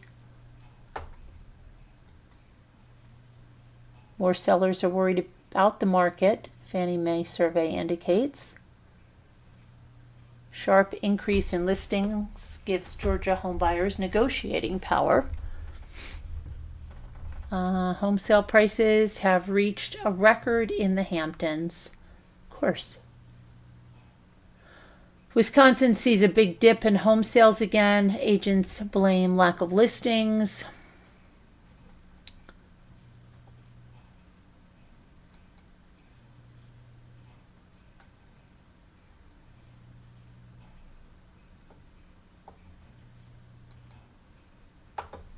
The Villages in Florida has more than 70,000 homes. It's still growing. Nashville has a 90,000 unit housing shortage it must remedy by 2035. Manhattan's luxury housing market begins year with a bang.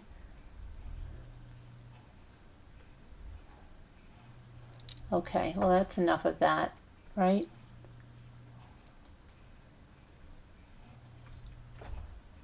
And getting old can be very daunting. Hi, Mary Warren. I've been asking about you. How are you doing? Good to see you. Yes, Scooter, thank you. May has been amazing with a baptism, a birthday, Mother's Day, and a graduation. That's wonderful, Mary. I'm glad everything is going well for you. Wonderful. Okay. Gail is copying you, Scooter.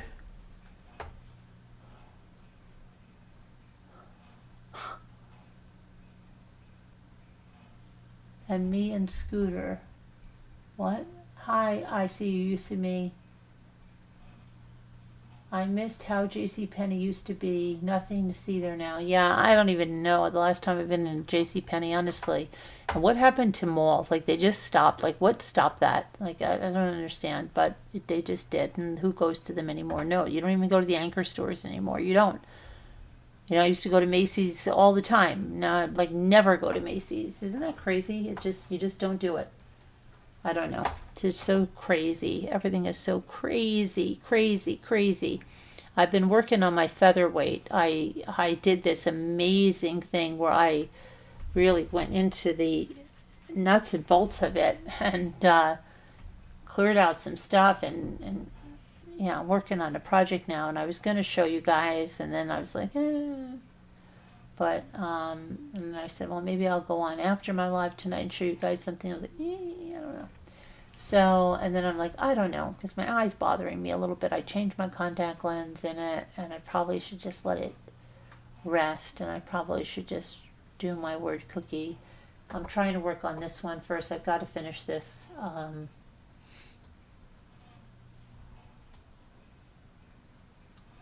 Let's see.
There we go. That's the one there. Okay. Um,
what do you got? Anything, guys? Joys? I think I already have joys. Don't I have it right here. Let's what? Let's do the sewing machine.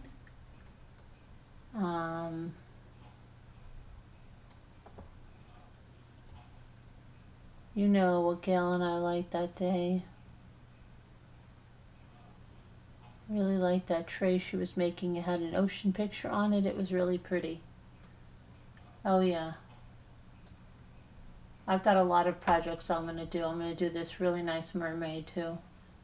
I just have to get into my groove again. I think as soon as my thyroid medication, I feel like it's getting there. But I have some big things I've got to take care of tomorrow.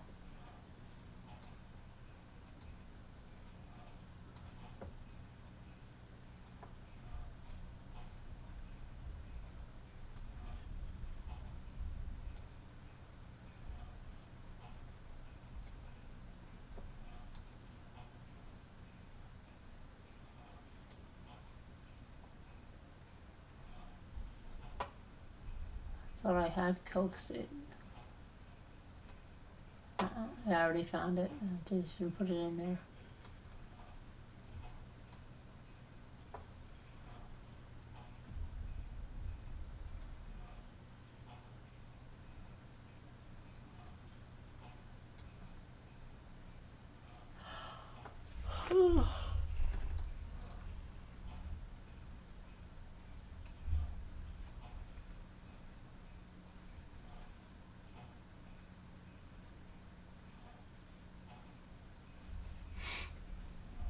Yes, it's just me. Yeah, we have It's Just Me. Carolyn, I was going to tell you, I got some things for the auction. I went to.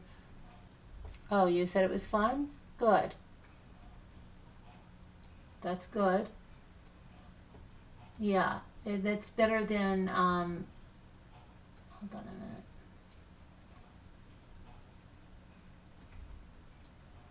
Oh, sock. I got one. Okay. Yeah, if you can get a good deal, that's what you do. You can get a good deal somewhere, then then it can be resale. Like I said, it's hard to do what you were doing before. Okay, let's see.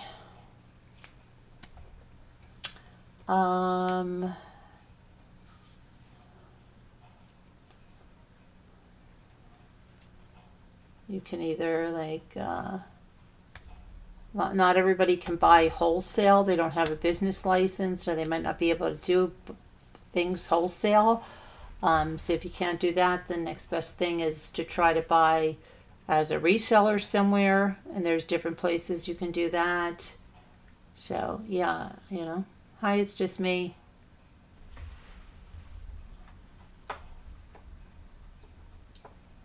Or if you have things yourself that's like that you've already have, or and they are antiques, or whatever, that kind of stuff.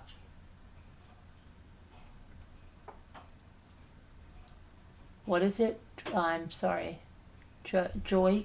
What'd you say? Jocks? I think I tried that already. Yeah, that was and then yeah, those were extra words. Yep. Yep.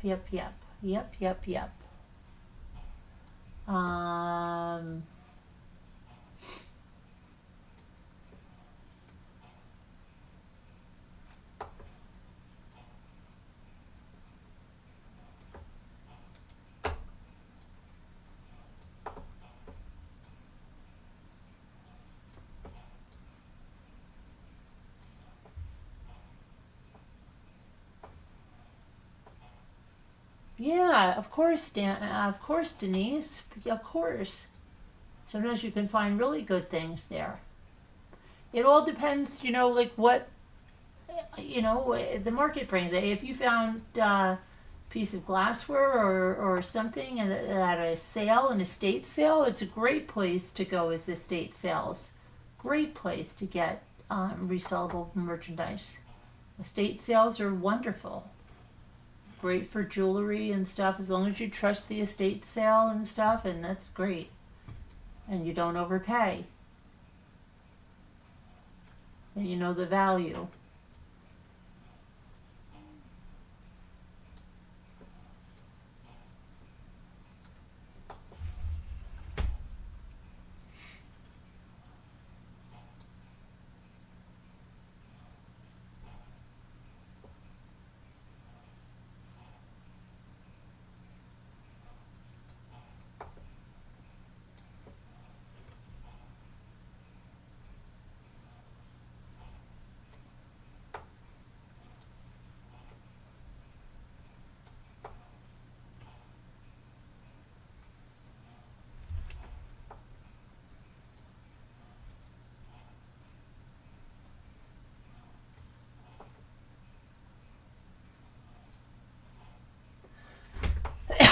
Well,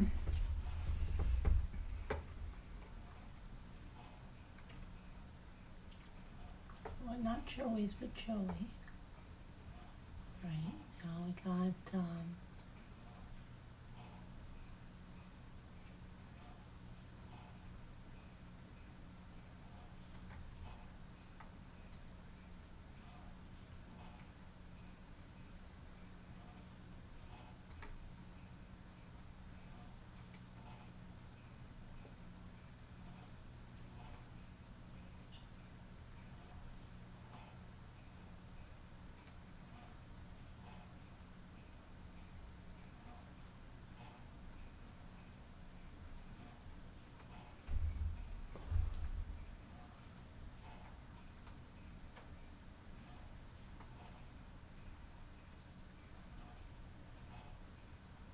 you thought of changing your username because I've seen others with similar names. Okay. I hate people that change their names all the time, you know that though.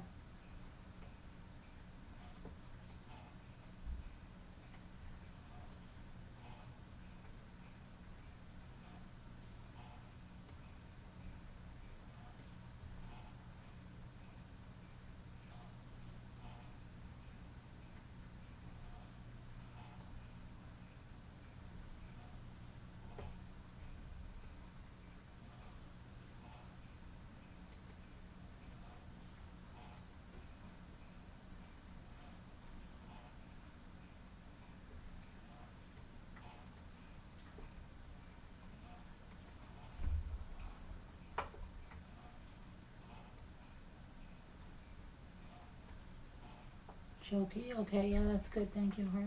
Okay, now let's go to the daily. The daily double.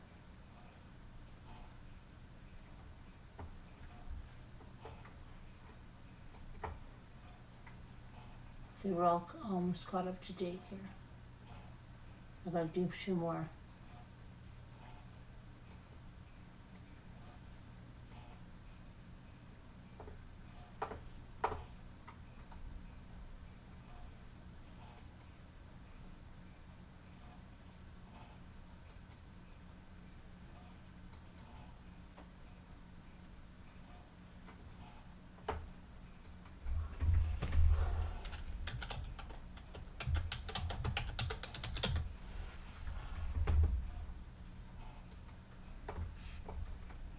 All right, let's see. We've got to do 2 more after this.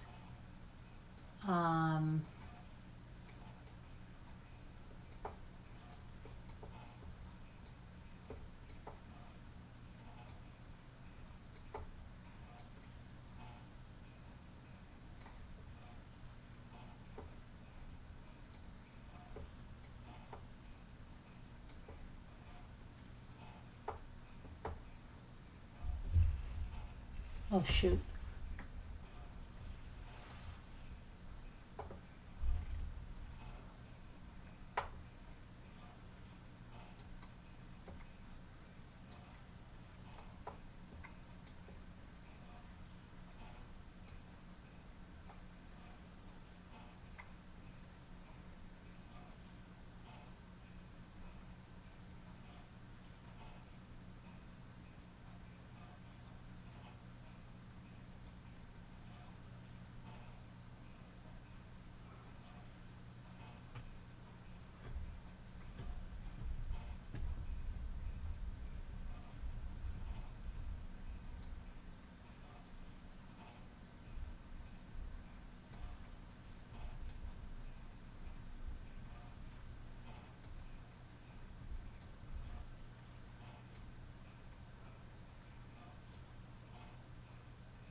Junk. Okay.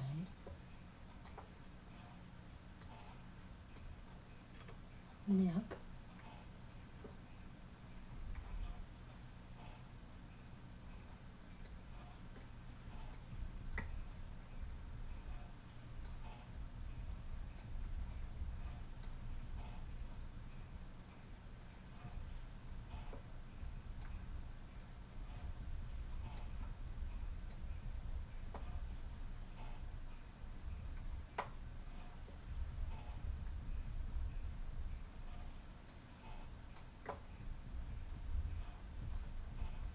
Okay.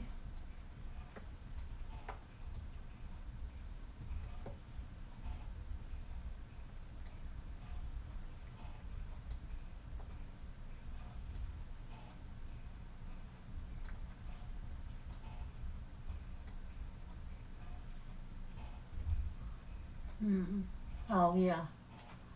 That one, right? Then,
oh yeah, okay, try to get some sleep, Denise. If you get stuff on sale at Hobby Lobby, you can do well. You just have to look at deals, you know? You have to see what you get at a deal.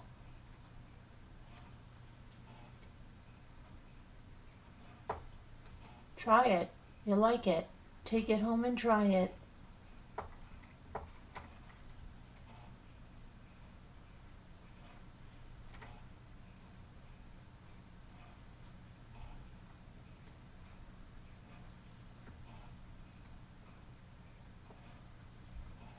Hi, Murder of Crows.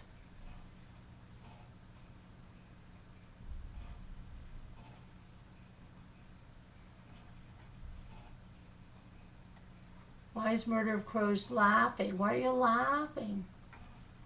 Why are you laughing? I was thinking about you, Murder of Crows, today. We'll do these other daily puzzles that we have to do.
Well, what? Worktop?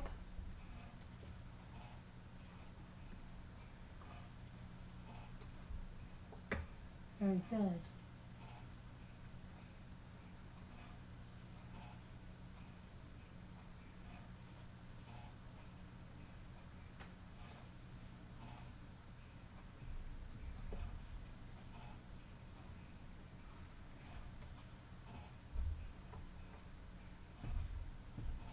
Took.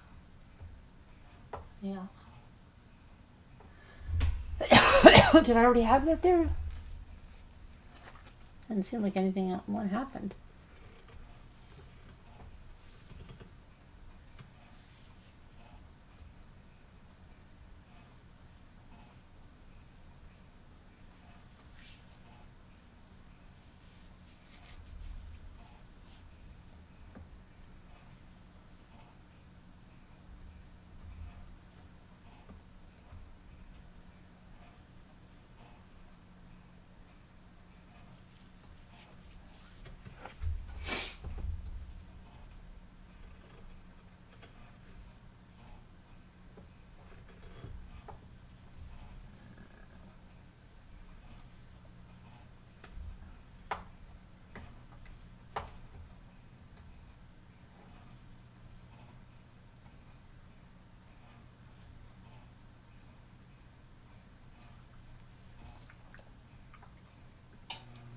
Oh. Okay. Very good. And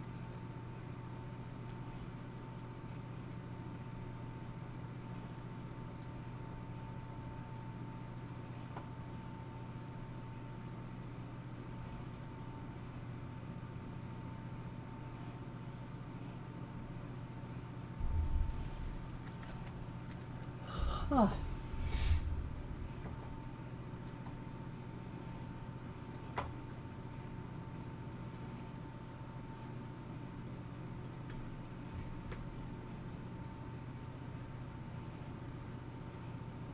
Very good. Okay, we just have one more to do.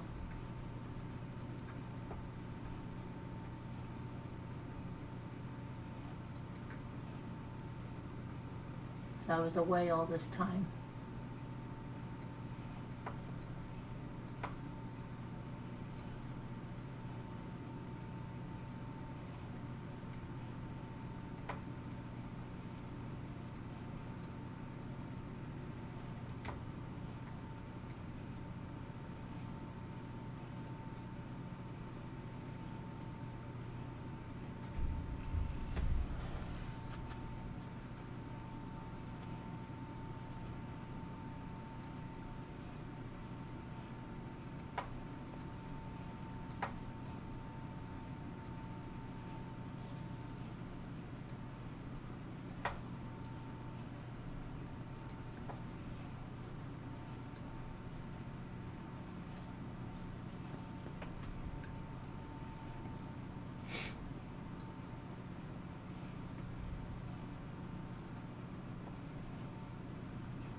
That was easy.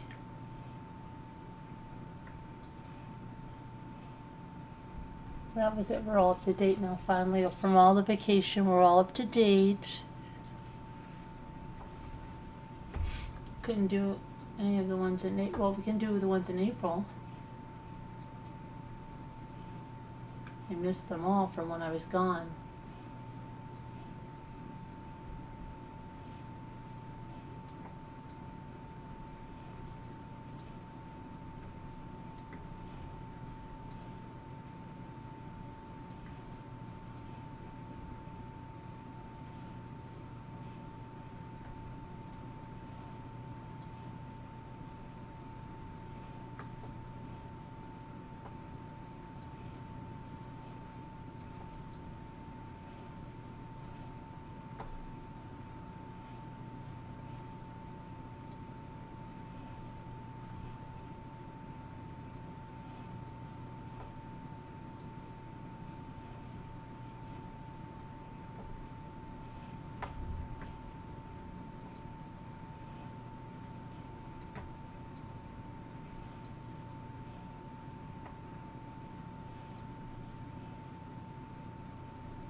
Okay.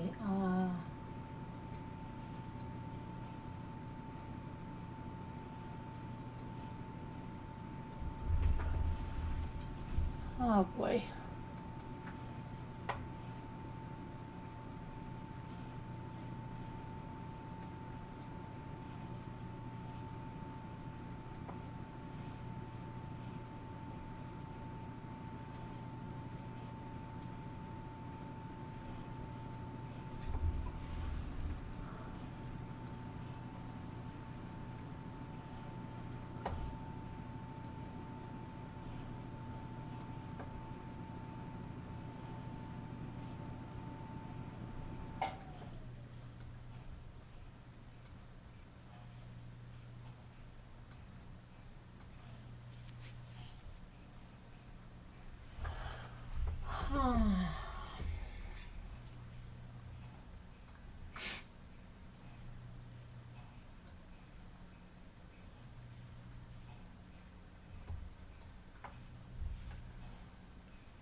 What's his last word?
That was easy.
Okay.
Upriver. Okay. Very good. Huh. How many more? Okay, I'll play one more and that's it, probably, because we're not going to have a movie night.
Okay.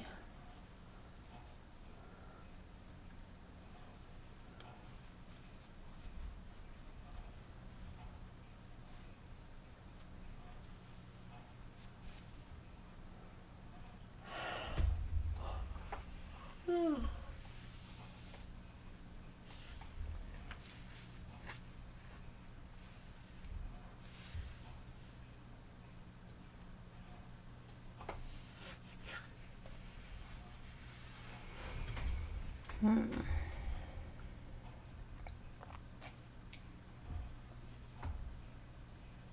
There's not another A. Heart rate voice, there's only one A.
Oh well, our goal ended. No movie night.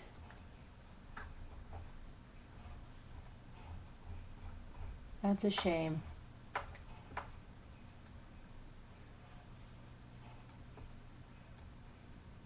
I already have peels, right?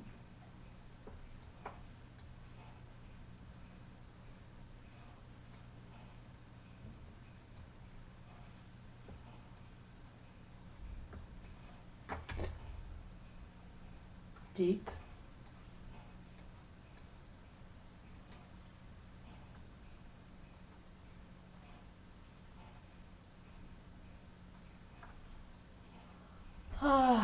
Okay, let's see.